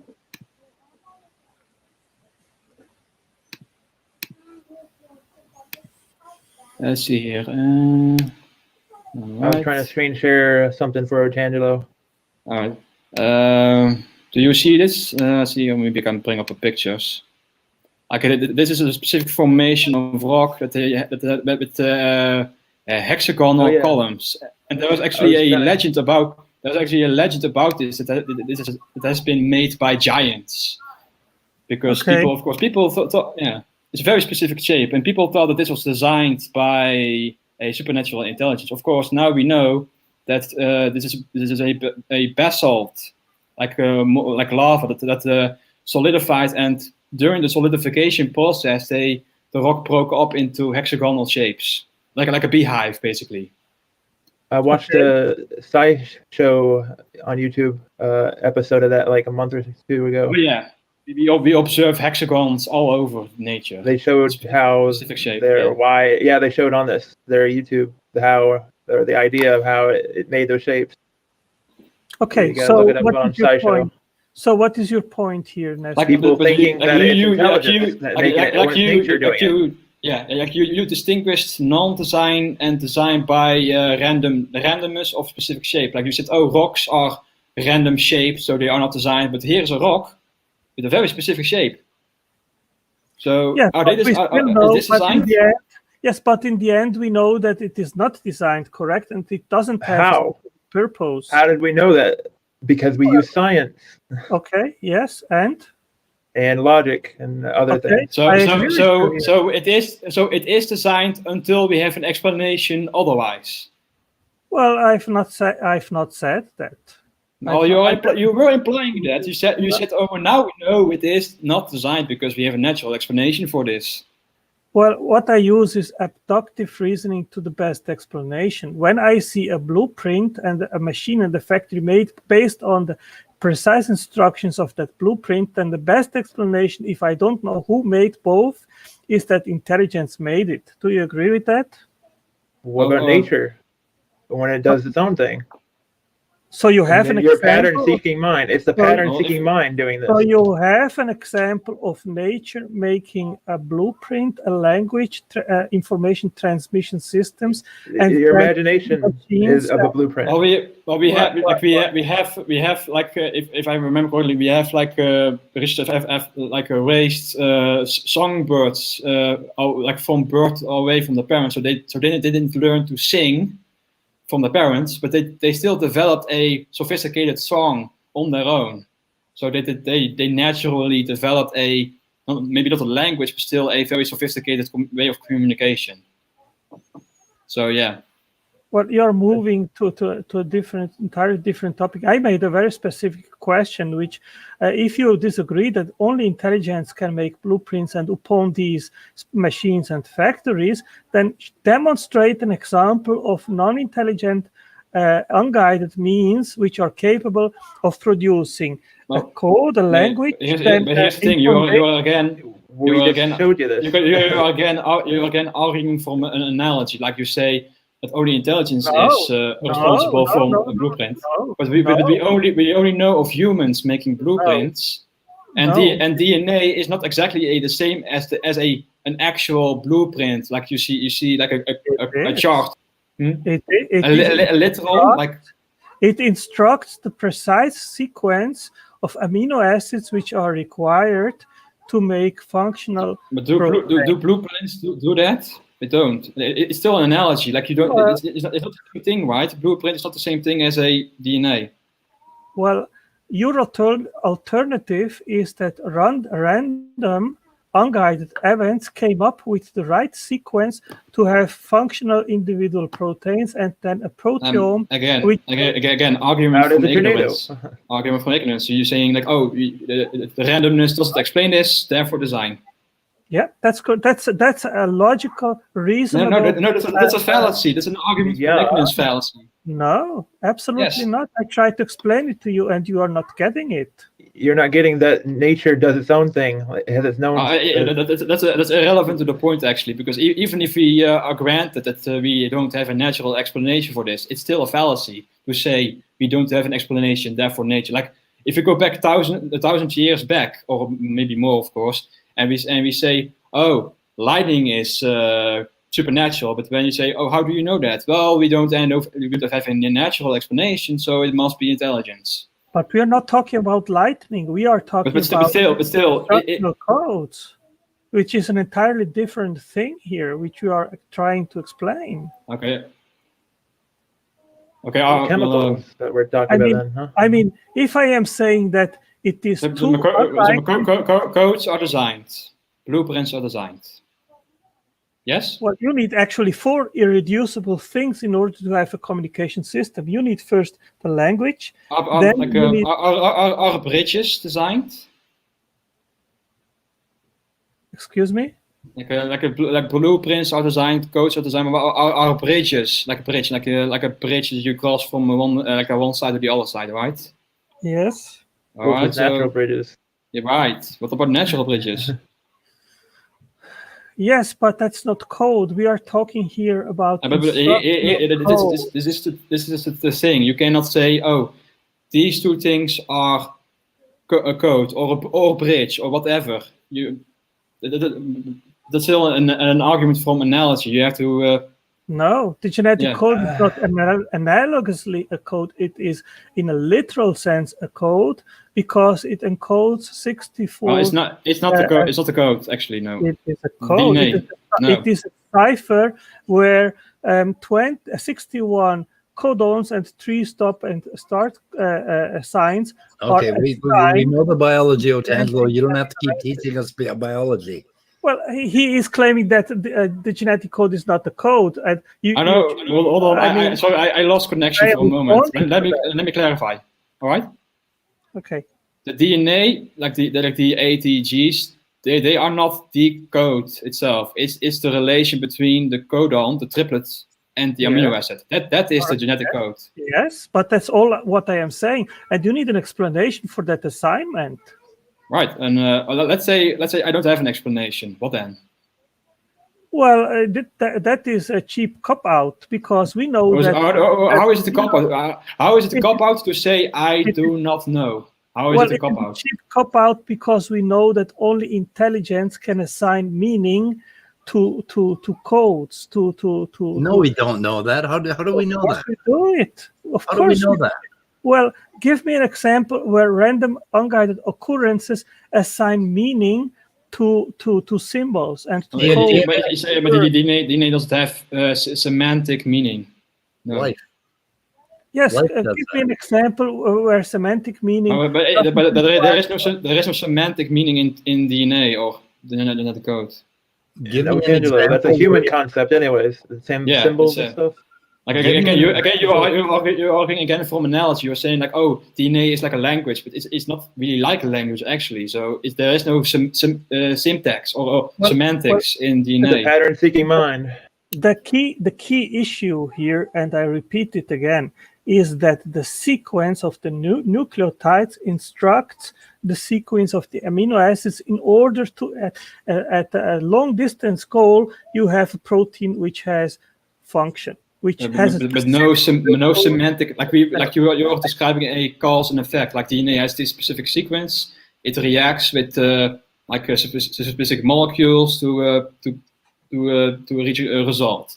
But when you are saying, oh, it instructs, are you saying that like there is like an actual like a semantic message, like, oh, please make this protein, or please make this, like literally that? It's not like. Well, again, you have here two options, two possibilities. One is that chance or unguided events sequence the right nucleotide sequence in order to, in the end, having a set of proteome of proteins which work together and then in the end provide a functional self-replicating cell. And on the other hand, you have just a chance which sequences the right sequences of 1.3 million nucleotides to have the same result at the end. And you have to weight the two propositions, the two explanations, and see which one is more likely. And if you make the statistical analysis of what it would take to have the right sequence in an enormous sequence space, then it is basically zero the possibility that random unguided events come up with that result. What is the chance for design? How do you calculate that? Again, 100%, because we know. How did you calculate? How did you calculate that? Well, we know by experience that intelligence can make things for specific purposes, so and has foresight. I'm an intelligence, so do I have 100% likelihood of making like the genetic code? Well, we do not have enough intelligence to make something so complex like so that. You did not calculate. You just assert there is a supernatural intelligence that has the sufficient intelligence to be 100% accurate. That's just an assertion. That is abductive reasoning to the best extent. No, it's not. It's just an assertion. Like if I say, oh, I see here. My parents gave birth to me, and if I look at my DNA, I am a very specific combination from their genetic variation. So there was a very small likelihood that my dad gave the right sperm cell to my mother to make me. It's a very small likelihood. But if I assert there is a magical being that specifically picked the right sperm cell for me to be here, that is a 100% likelihood, so it must be designed. That's a false example, because of course it could have been another sperm and then there would also come another human being. But in our case, when you make the calculation, let me finish. That's important for you to understand. Picking up any random sequence, the chance is 100%, but picking a specific functional sequence, which in the end provides function and purpose, then the calculation to find that sequence, that's the crux of the question. How do you make that calculation? Yeah, exactly. But it's exactly the point that I want to make. Like if you calculate for one specific function, but are there other possibilities of functional? Like maybe you can have a functional thing with less nuclear or less amino acids, or with a different arrangement of amino acids. Like have you calculated all the possibilities? Not really. Yes, we have figured it out. I have explained you. Let me explain. We have figured out what would be a minimal sequence, a minimal size of a proteome which can make a free living minimal self-replicating cell. And it is not mycoplasma. It would be like a Pelagibacter oblique, which is one of the smallest life forms we know of. And can there also be simpler precursors? Have you considered that possibility? There are simpler precursors. Well, I say that the irreducible complexity in the cell is far more extreme than anyone has probably ever considered. And I can give you an example. You don't think we've considered this? I don't think that you guys have considered this. But if you have the patience, I can explain it. If you don't, well, let's jump to another topic, whatever. Can I show you a video, Otangelo? Oh, Sure. about the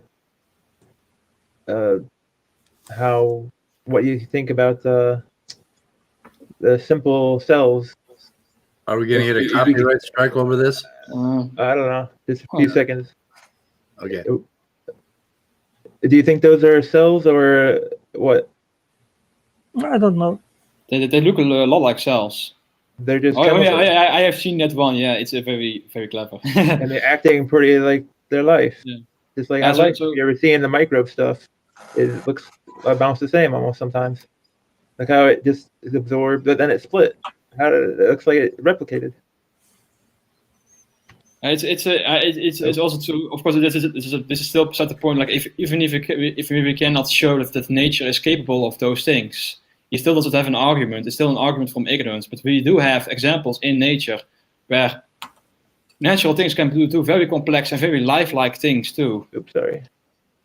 But of course, he will move the goalpost to a higher level complexity. Oh, you haven't shown the minimal complexity of the cell, so you haven't done that yet.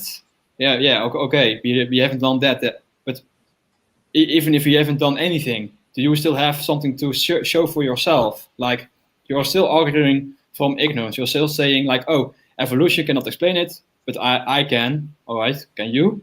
Well, we have asked you several times to provide the explanation and the testable hypotheses, but you still argue from analogies and arguing from ignorance, and it still doesn't cut it. What I was trying to say to Otangelo was like the point the chemical or the life that we have now is due to the survival of those chemicals, and there was a lot of variables and stuff, and so there's a lot of chemicals and stuff, and then that's the ones that have survived and then keep on reproducing. That's how they survive. I repeat again, life is not just scrambling chemicals together, but life is essentially based on very, very high order complex information. And modern day, yes, that's what makes sense to you after life is complex. Yes. Life is complex. That doesn't mean design. Well, life is read my last comment. And the information system is also extremely complex, and it's also irreducibly complex. I agree. It's complex. It's all very neat and nifty and complex. It doesn't mean design. Complexity doesn't mean design. Let me answer that to Brainbug.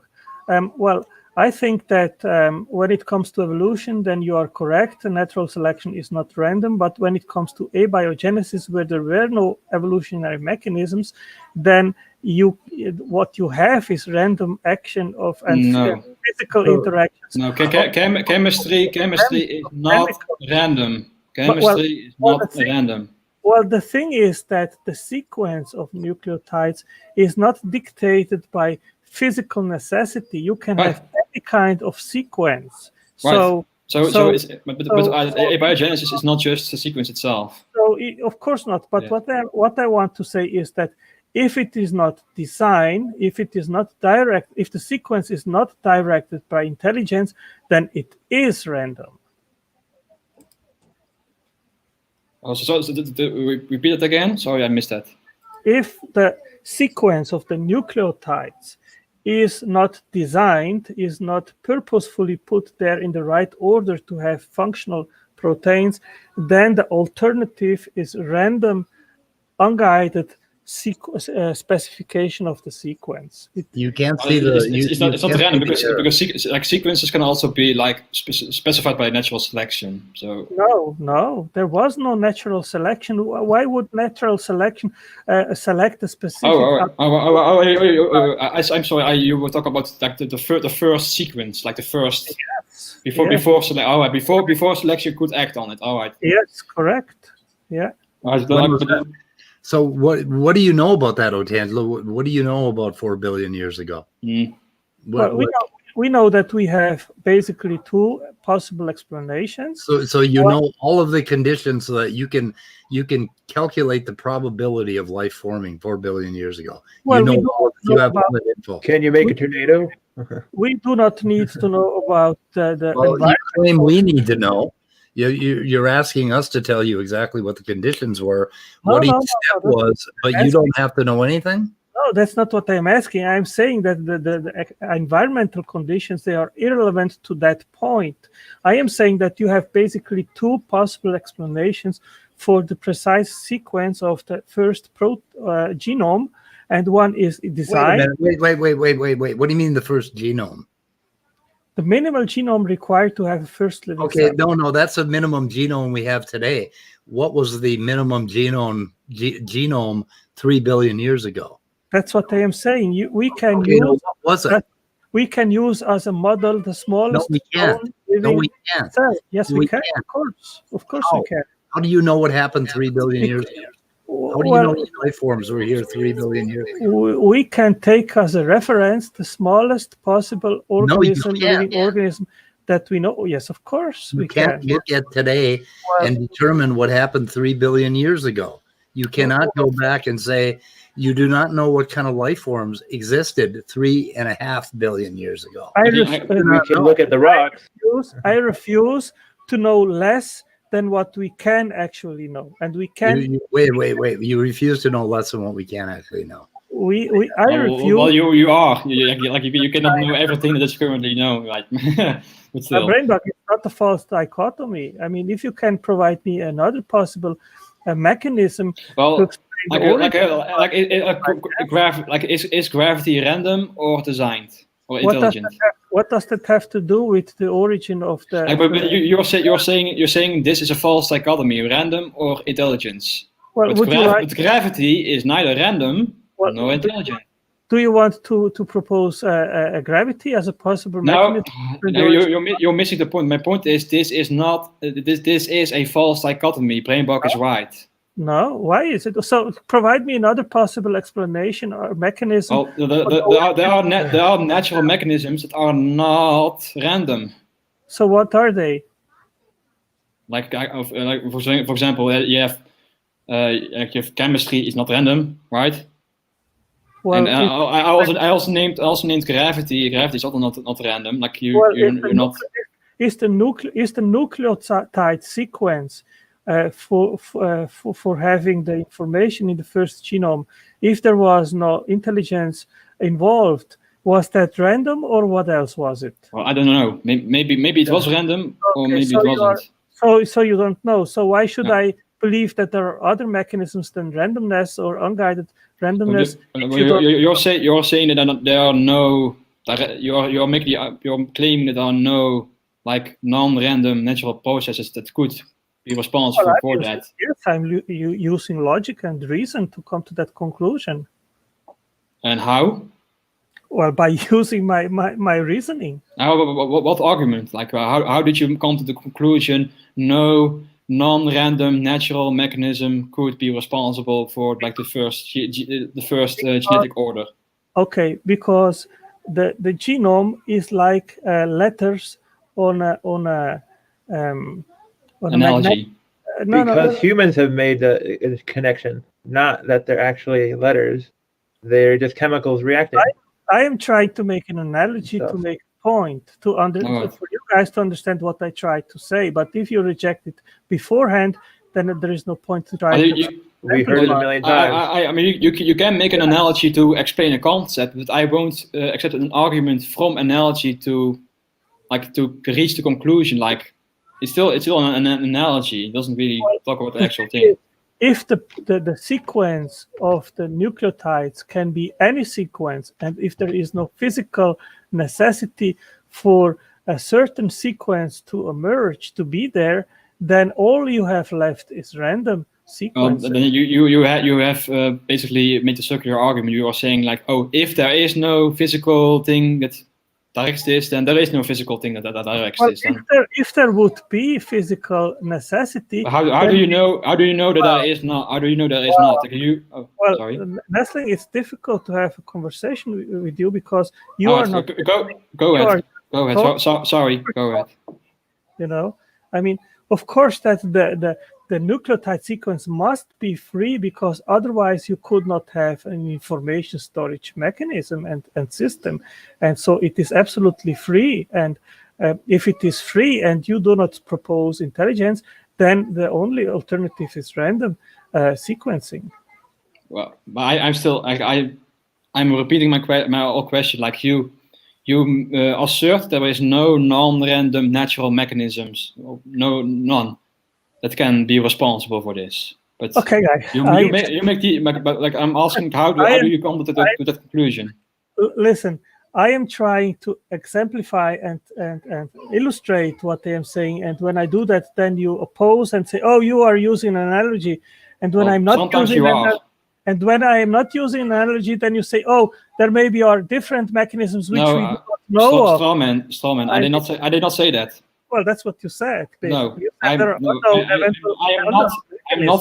not saying there are non-random natural mechanisms, because I have said I do not know whether they are or not. Yeah, I'm asking you, how do you know there aren't? By logic. So Gutsy Gibbon has a question for you.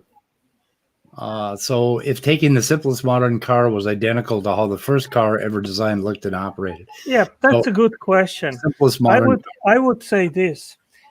I think that the concept of irreducible complexity has often been misunderstood by overlooking that very important point. What has to be explained is the origin of the basic function. So you can take, for example, a Ford T. Of course, to go from a Ford T to a Tesla car, there is a huge evolutionary trajectory. But the Ford T also requires, in order to be a car, it needs wheels, it needs the engine, it needs the doors, and all that kind of stuff. And if you do not have just the piston inside of the engine, then the car cannot perform its basic function. And the same is in the cell and in life. Of course, we are not starting to reduce the human body. What we try to reduce, for example, is the threshold from non-life to life. And if you go below that threshold, then you have no life anymore. So what has to be explained is the origin of all the parts which are required to actually have life. And if, for example, a helicase, which is life essential, by itself has no function, then how do you explain that it emerged by natural mechanisms? And I think that unguided mechanisms are incapable of producing just one protein, because the sequence space is just far too large. It is enormous. It is even the smallest protein is in the realm of the impossible, basically. You're still talking about you don't know of any natural mechanism that explains that, and therefore you conclude the design. That is one explanation, and the second one is a fallacy, by the way. Well, that is, I am proposing intelligent design is like an edge, is like a sword with two edges. It proposes design because based on eliminative inductions, science has not been able to come even close in 70 years of research to explain the origin, the prebiotic origin of the basic building blocks of life. So, so far, when I researched the subject on abiogenesis, I've seen many interesting articles on the hypothesis of how life originated. I've seen nada, zilch of any explanation from design. Like how did the intelligence construct the first cell? How did they do that? No, none at all. Of course not. I mean, we would have to go now into philosophy and in regards of why that modern science. So you admit that intelligent design has provided no explanation for the origin of life. Wow, you are interrupting me, and I cannot finish a sentence and make a point, Nessling. It's difficult to have a conversation if you interrupt me.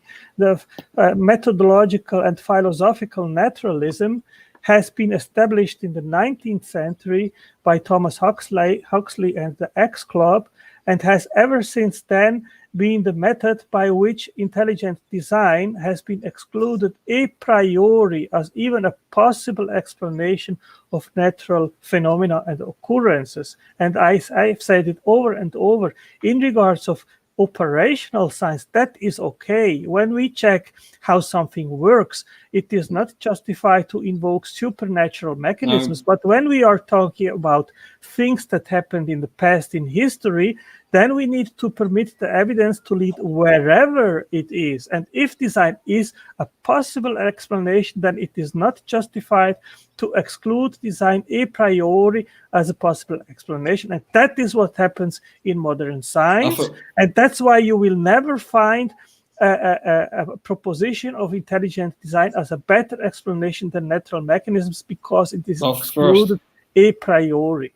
First of all, hold on. First of all, methodological naturalism does not exclude design a priori. It doesn't. Like science has not. Oh yes, it does. No, because scientists accept a intelligent explanation for Stonehenge, for example. They do, right? That has nothing to do with biology and with how life and biology. No, but if you provide a like methodological naturalism just means that in order for scientists to test a hypothesis, they have to assume that the explanation can be testable, can be researched, can be in other words. And as I said, in regards of operational sciences, that is okay. But when it comes to historical sciences, then it is correct. Stonehenge is also historical, and we can test hypotheses of how humans or any other intelligence, for that matter, have constructed Stonehenge in the past based on the evidence that you see today. That has nothing to do with biology and with origin of life research. I know, but science is not permitting. You have asserted that methodological naturalism excludes intelligence by fiat, by all times, not just specifically to biology. So I give you a point. I'm specificating that is the case in regards of biology, of biodiversity, and the origin of life. Design is not permitted into the explanation framework. It is excluded a priori. No,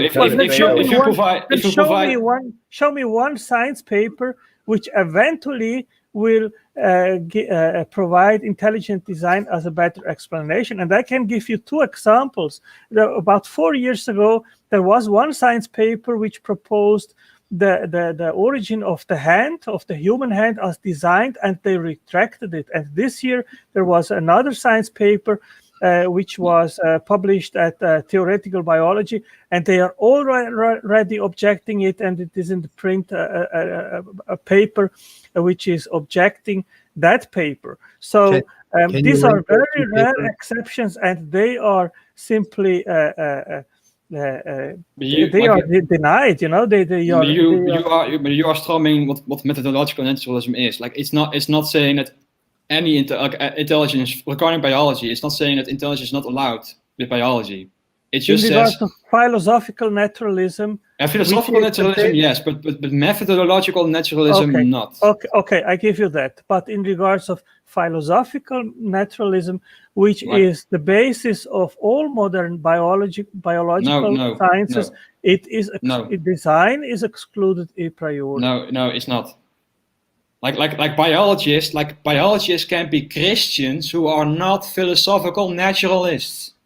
That's not the point. You cannot give as a conclusion of a science paper, probably intelligence was the cause of X. You won't find a science paper which will come to that conclusion.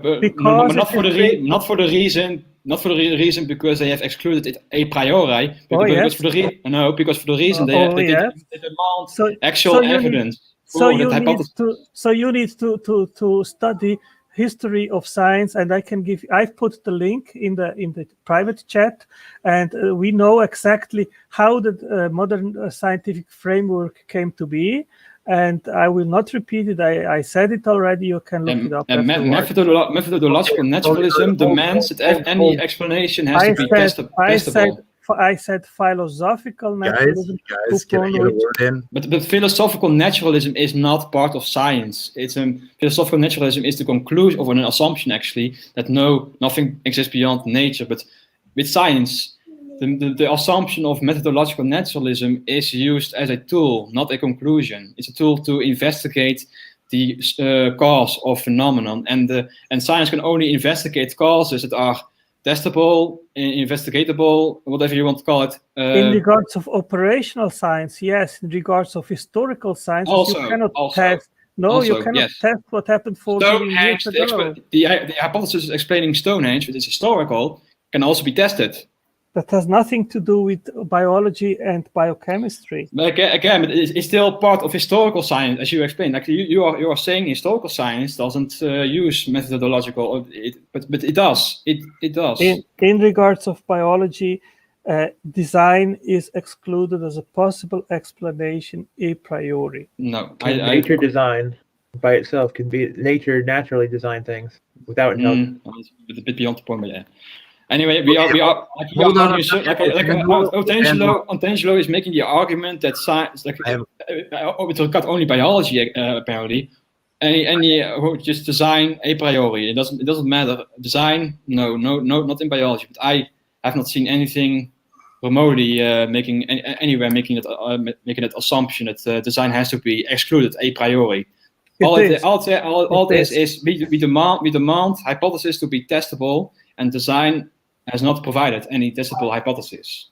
Okay, we are running in circles because I responded to that already. In regards of operational science, where the question is how does X work, that is justified that design is excluded a priori because we know that only natural mechanisms are in operation. But when it comes to explain the origin of the natural world, design is also excluded a priori, and in my understanding, maybe Stonehenge is not, but I am talking here about biology, about the origin of life and biodiversity. Only natural mechanisms are permitted as a possible explanatory framework, and that is what I object. It's really weird that you say that in historical science, design is excluded except for Stonehenge or only in biology. Which is really weird. Okay, I have put here the link in the side chat. If you want to read about what I wrote about the topic, be my guest. And then hang on a second, guys. Otangelo, please. You mentioned a paper about intelligent design that was retracted about 5 fingers. Give me a link. Oh yes, sure. I have that. Take a look. I'll tell you why it was retracted. Okay, I will. Just a moment. Please don't bring up papers that you don't have a link for. No, I have a link here. I'll give it to you right now. Okay. Okay, I'm reading something now from your paper. You said methodological naturalism is the framework upon which operational science performs empirical tests and attempts to elucidate and explain how natural things work and operate. Historical science asks a different question, namely how things occurred in the past. But again, Stonehenge in the past, and we still use methodological naturalism to explain it.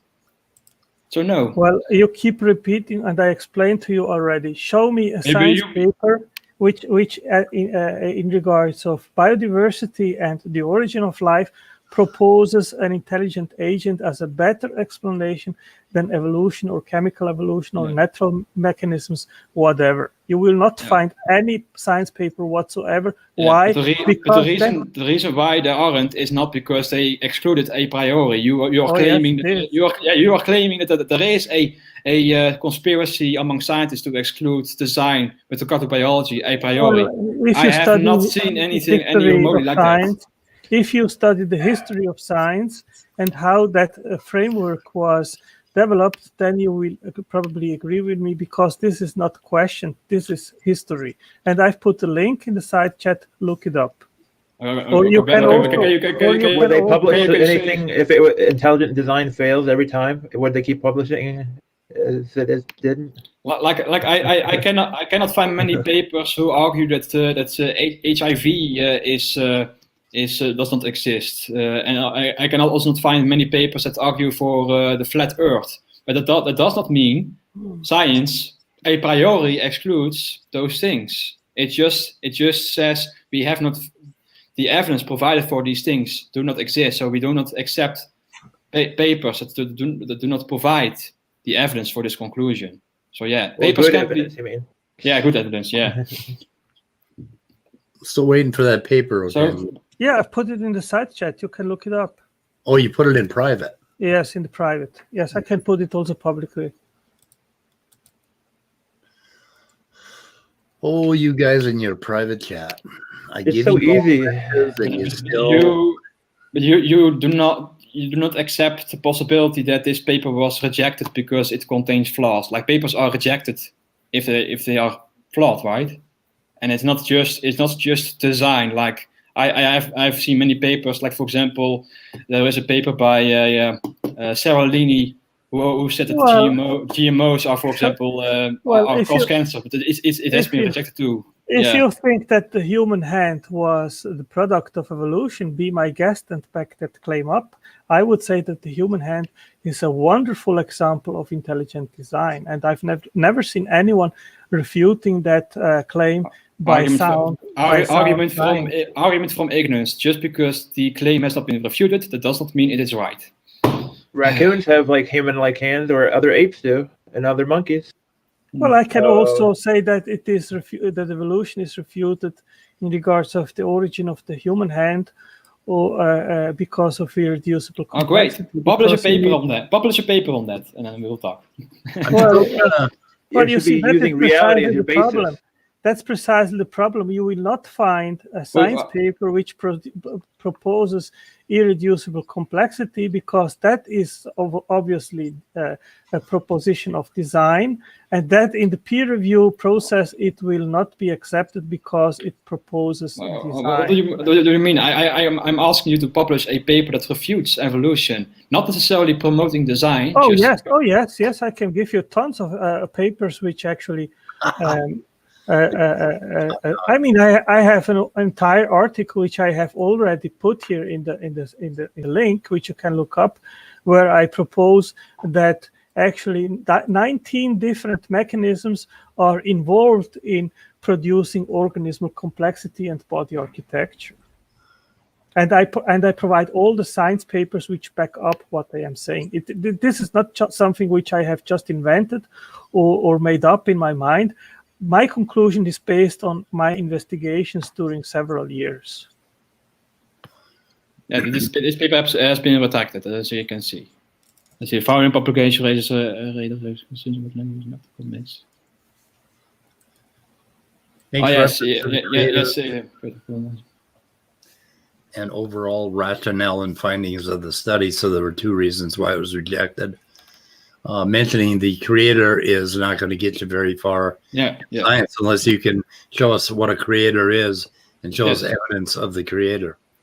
Well, that is a different question. As a proponent of intelligent design, you do not have to say how he did it and who he is. It is just that intelligent design is the better proposition and explanation of biocomplexity than evolutionary or material mechanisms. That's all. Intelligent design is to strip down creationism from its theological concept. No, intelligent design is a different proposal than creationism. No, not really. Well, I can explain to you why it is different. I can explain to you why creationism starts from the premise that the Bible is true, and then tries to. I know. Intelligent design is just creationism minus the theology. Whatever, you can think whatever you want in regards of that. I mean, we look at reality. In my understanding, intelligent design, the proposition just says that intelligent design is a more capable and better explanation of biocomplexity than natural mechanisms like evolution or chemical evolution or physical necessity or whatever you want to propose. That's all. It has not been. There has not been any good evidence provided in the literature like that. Yeah. We just look at real life. Rejected because he did not reply adequately to the concerns of the peer review.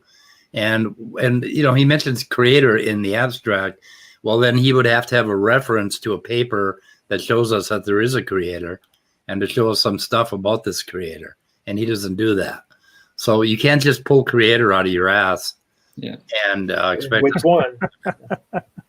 Do you know that I forgot the name now. The guy, he wrote here, why isn't intelligent design found, published in mainstream peer-reviewed science journals?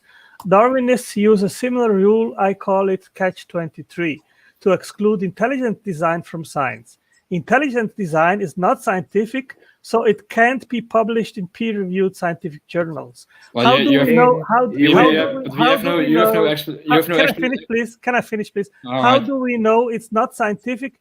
Because it isn't published in peer-reviewed scientific journals. Catch-23. But you have no evidence to point towards this conspiracy that the biologists exclude design a priori. Oh, we have. I can put you a link here. What happened with Sternberg, which I met in papers are retracted because they contain flawed conclusions. But you have not provided, say, like, do you have any statements that we reject design just outright? Like, no. If you know what happened with the science paper published in 2004 by Stephen Meyer, and who made the peer review process was Sternberg. Sternberg, yeah. I know Sternberg.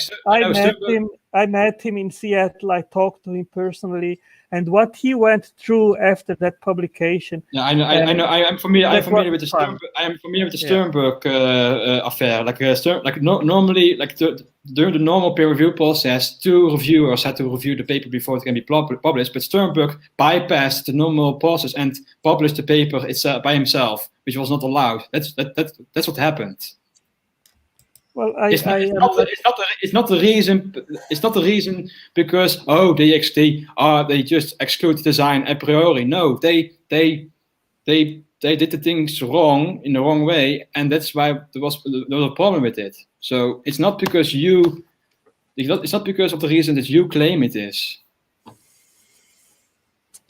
Well, I don't want to repeat myself. I've put a link to my investigation. Look it up. And make your mind up. That's what I can say. Yeah. If something fails 100% of the time, you can actually look up the Sternberg affair on it's in the link in my. And also somewhere else. Like I know that for example the website Intelligent Design Expelled Exposed. Like the movie by what is his name again? The Expelled movie. You know. The guy who made the movie. Ben Stein. Ben Stein. Yes, like in that movie, he likes to make the exact claim, like, these intelligent design proponents are persecuted. Their papers are being taken down. But if you look up these examples and see what actually happened, it is not because they are persecuted. It's because they have either conducted the peer review wrongly, or something else. For example, with Sternberg, the peer review was not conducted appropriately, which is why it wasn't. We could go even further and look a little bit deeper into the whole peer review process and how flawed it is. I mean, what they are letting pass through is just. You can make fair arguments about the peer review process being flawed, but that is still far from the claim that there is a conspiracy deliberately excluding design. Well, as I said, look up the link which I gave, which brings up the whole history of the X Club of Thomas Huxley, what happened there, and then you can either keep what you think now or eventually change your mind. Why can't we just look at real life as it is, so you don't have to? I don't think we have the framework to go. I don't think we have here time to go into the minutiae and the entire history of what happened back then. That's why I'm propose that you guys read actually about the topic. I've read upon it. Yes. Okay. I know, like you commented on one of my videos where I go over like the peer-reviewed papers by Intelligent Design, which actually contradicts your claim that they exclude papers, but there still are. Anyway, one of these papers concerned the Sternberg affair, which I included in my presentation on that video. But yeah, it's so as far as I have seen, this does not point towards the conclusion that there is some cabal against intelligent design. It just means like some. Of course, there is some fair points against the peer review process. There are actually scientists who actually publish papers that are peer reviewed who criticize peer review. But anyway, it's. What I see, I read many science papers, and at the end, when you go to the conclusion, you see that it can be as much irrational and nonsensical as you can imagine. Evolution has to be hard-pressed always into the explanation. Always. No. That's what I see. No. That's what I see. That's Intelligent your bias. design is not even considered as a possible. But you are again just making the assumption that there is a conspiracy just a priori promoting evolution, but no, it's just like there are lots of papers on evolution because evolution is already so much corroborated as it is. So it's not Let me answer to Brainbug. because you refuse to, just because you refuse to accept that evolution has so much evidence in support of it. You have to make the argument like oh no, there is no evidence. They are just publishing papers because evolution gets a free pass or something, which is not the case. There is zero evidence. That, zero? I repeat, there is zero evidence that evolutionary mechanisms are responsible for the macro complexity of first degree of speciation and all the variation of life forms and body architecture which we observe in the natural world. I repeat, zero. There is a mountain of literature arguing against you. A mountain, literally. Like if you look, there is zero evidence for an intelligence creating life. Zero evidence. We had never seen an example of that. Yeah, at least we observe quote unquote micro. We actually also observe macro evolution. Speciation has been observed, but anyway, we actually observe evolution. We do not observe intelligent designing life, right? Like we don't see micro creationism or something like that. Okay. I will read here. Never in over 150 years since Darwin's book on the origin of species was published has even one amongst hundreds of thousands, if not millions of science papers provided one demonstration and empirical, verifiable, replicable evidence that any of the evolutionary mechanisms proposed could produce a primary macroevolutionary transition zone of speciation and population differentiation. Yeah, I mean, accept my challenge and demonstrate it to me. I will be happy to go through whatever paper you give me to read. Okay, what would you accept as evidence for that? Speciation. What would be evidence of speciation for you? I said, okay, I didn't say simply speciation. We observe speciation, but second degree of speciation is not what we need. What is second degree speciation?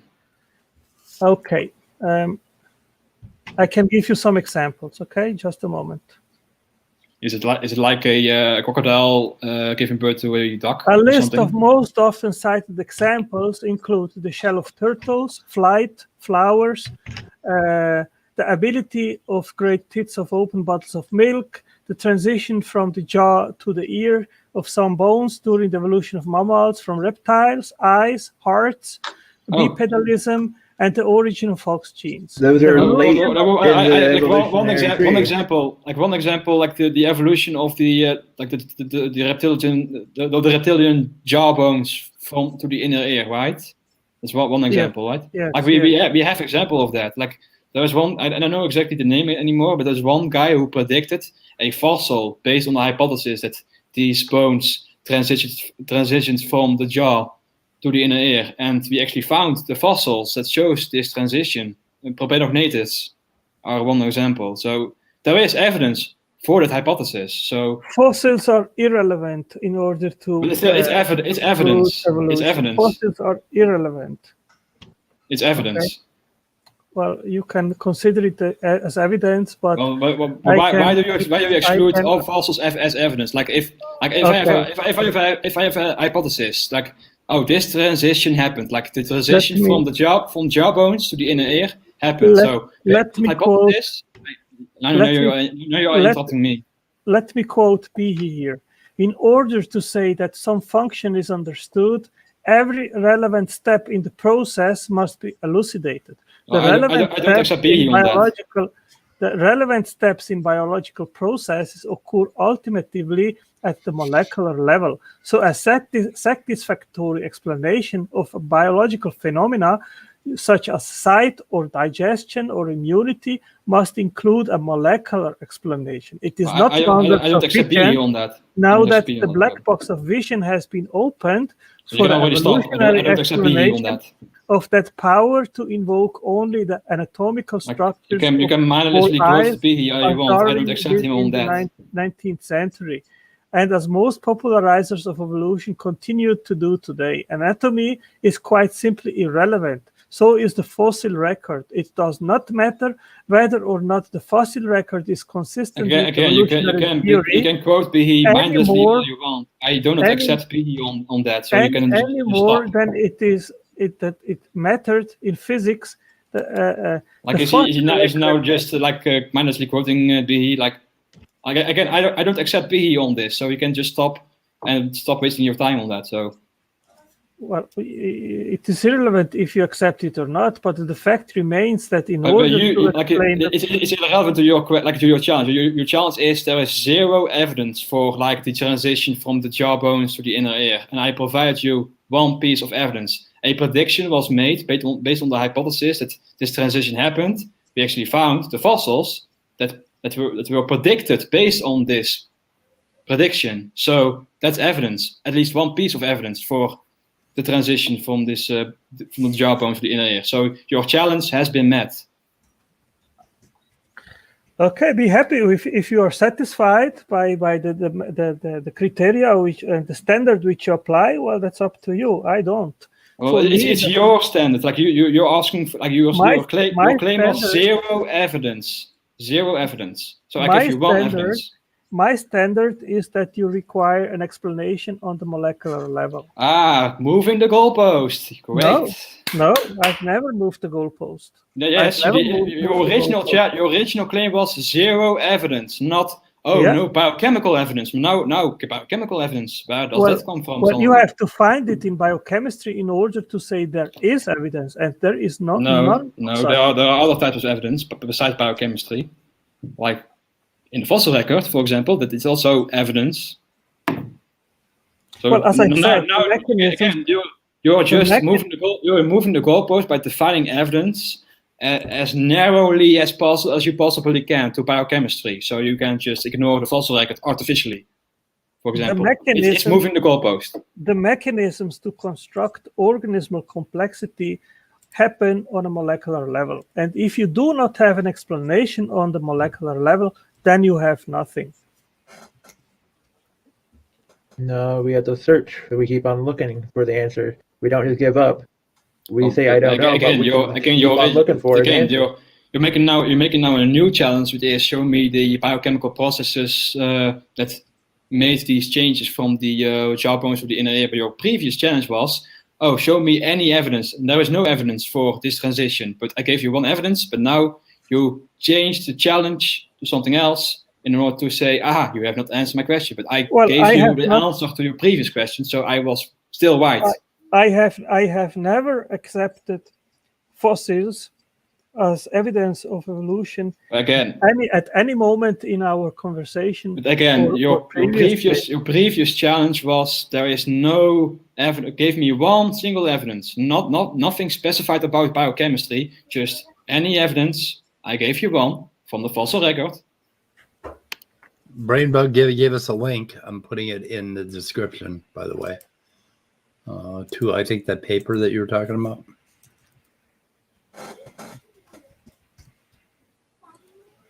I'm going to put everything in links in the description here. There's a lot. Okay, and we have fitness was mentioned by Cell, and Cell did a little video response. So, we lost somebody. Nesslig disappeared somehow. Anyway, guys, I'm getting tired. How about you? You getting tired? I don't Yeah, get we are tired. talking already over 2 hours, 2 hours and 20 minutes. So yes, I agree. I think we have to have another one-on-one, Otangelo, where we can try to moderate it a little bit more. Yeah, that would be great and less interrupted, because when you are constantly interrupted, then it's difficult to make actually a point. Yeah, I'd be kind of letting you and Nesslig have this one, and but I'm crap as a moderator because I'm too polite to mute anybody. Yeah, I think it is helpful if one party is always on interrupting, that it is moderated. So each side has time actually to end to make a point, even if the other side is annoyed or thinks that knows already what is being said. So that's why one-on-ones are a little easier, I think. Have I interrupted? No, you've been pretty good. Okay. You've been good. If I have biochemical handwriting of God, well, as I said, I mean, we are looking into the past, and what we can do is abductive reasoning to the best explanation. I mean, asking for a demonstration, both sides of design or also evolution of macroevolutionary changes, which supposedly happened during millions of years, that won't never happen. We are not able to provide that kind of evolution of explanation or demonstration. So forget about that. We need to be reasonable when we talk about these things. Yeah, and I saw like some logical holes in your stuff that big enough to drive a truck through that I'd like to address. So yeah, you can try, and if you are right, I'll try to Brainbug wants to interrupt.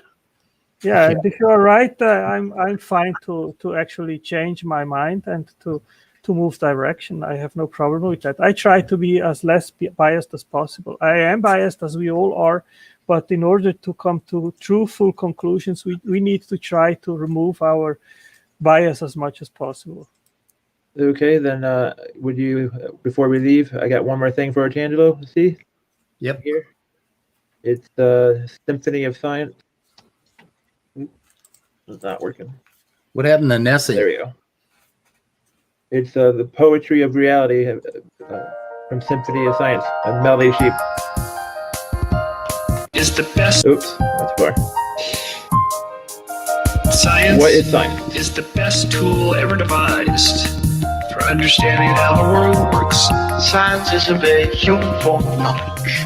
We are always at the brink of the node. Science is a collaborative enterprise spanning the generations. We remember those who prepared the way, seeing for them also. If you're scientifically literate, the world looks very different to you, and that understanding empowers you.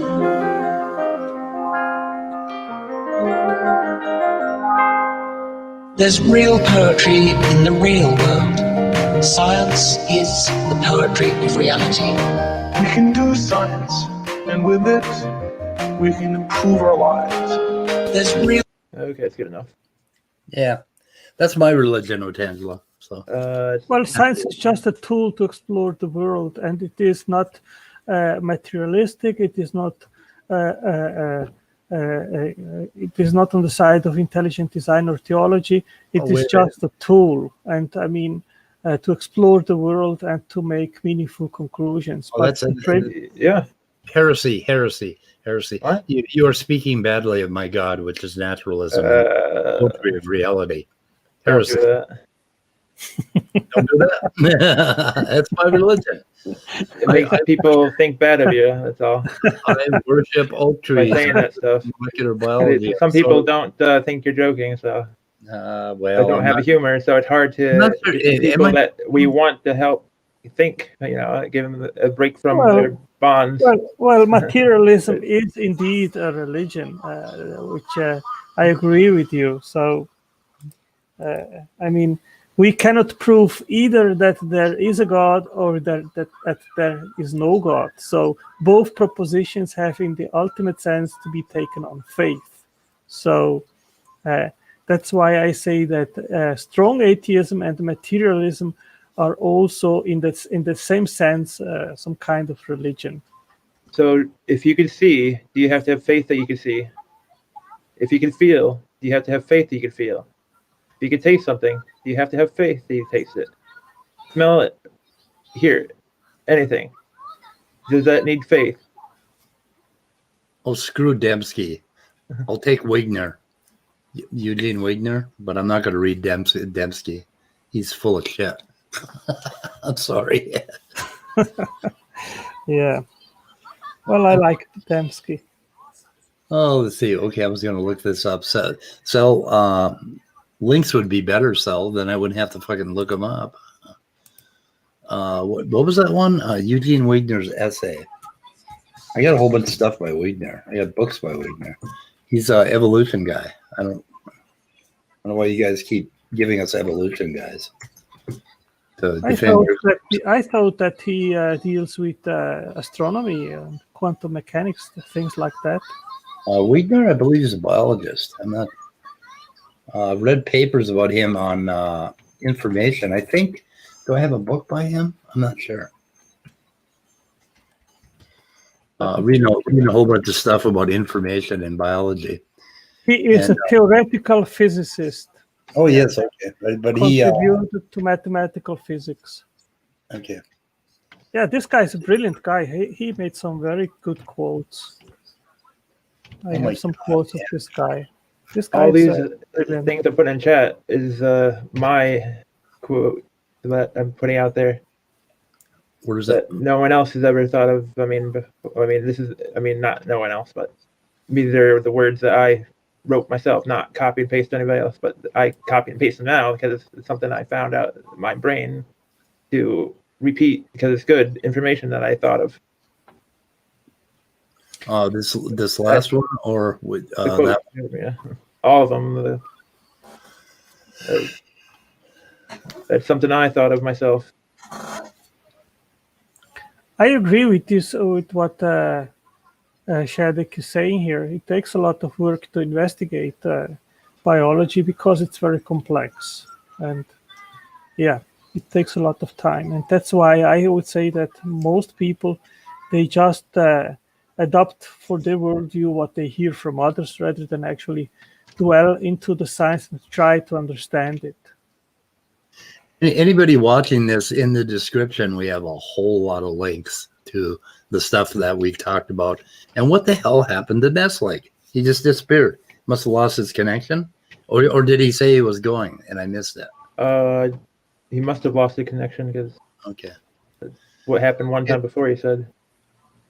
Okay, so I think we've gone 2 hours and 30 minutes.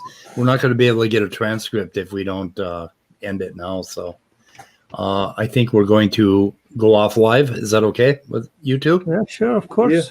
Okay, guys, everyone out there, thank you for listening and participating.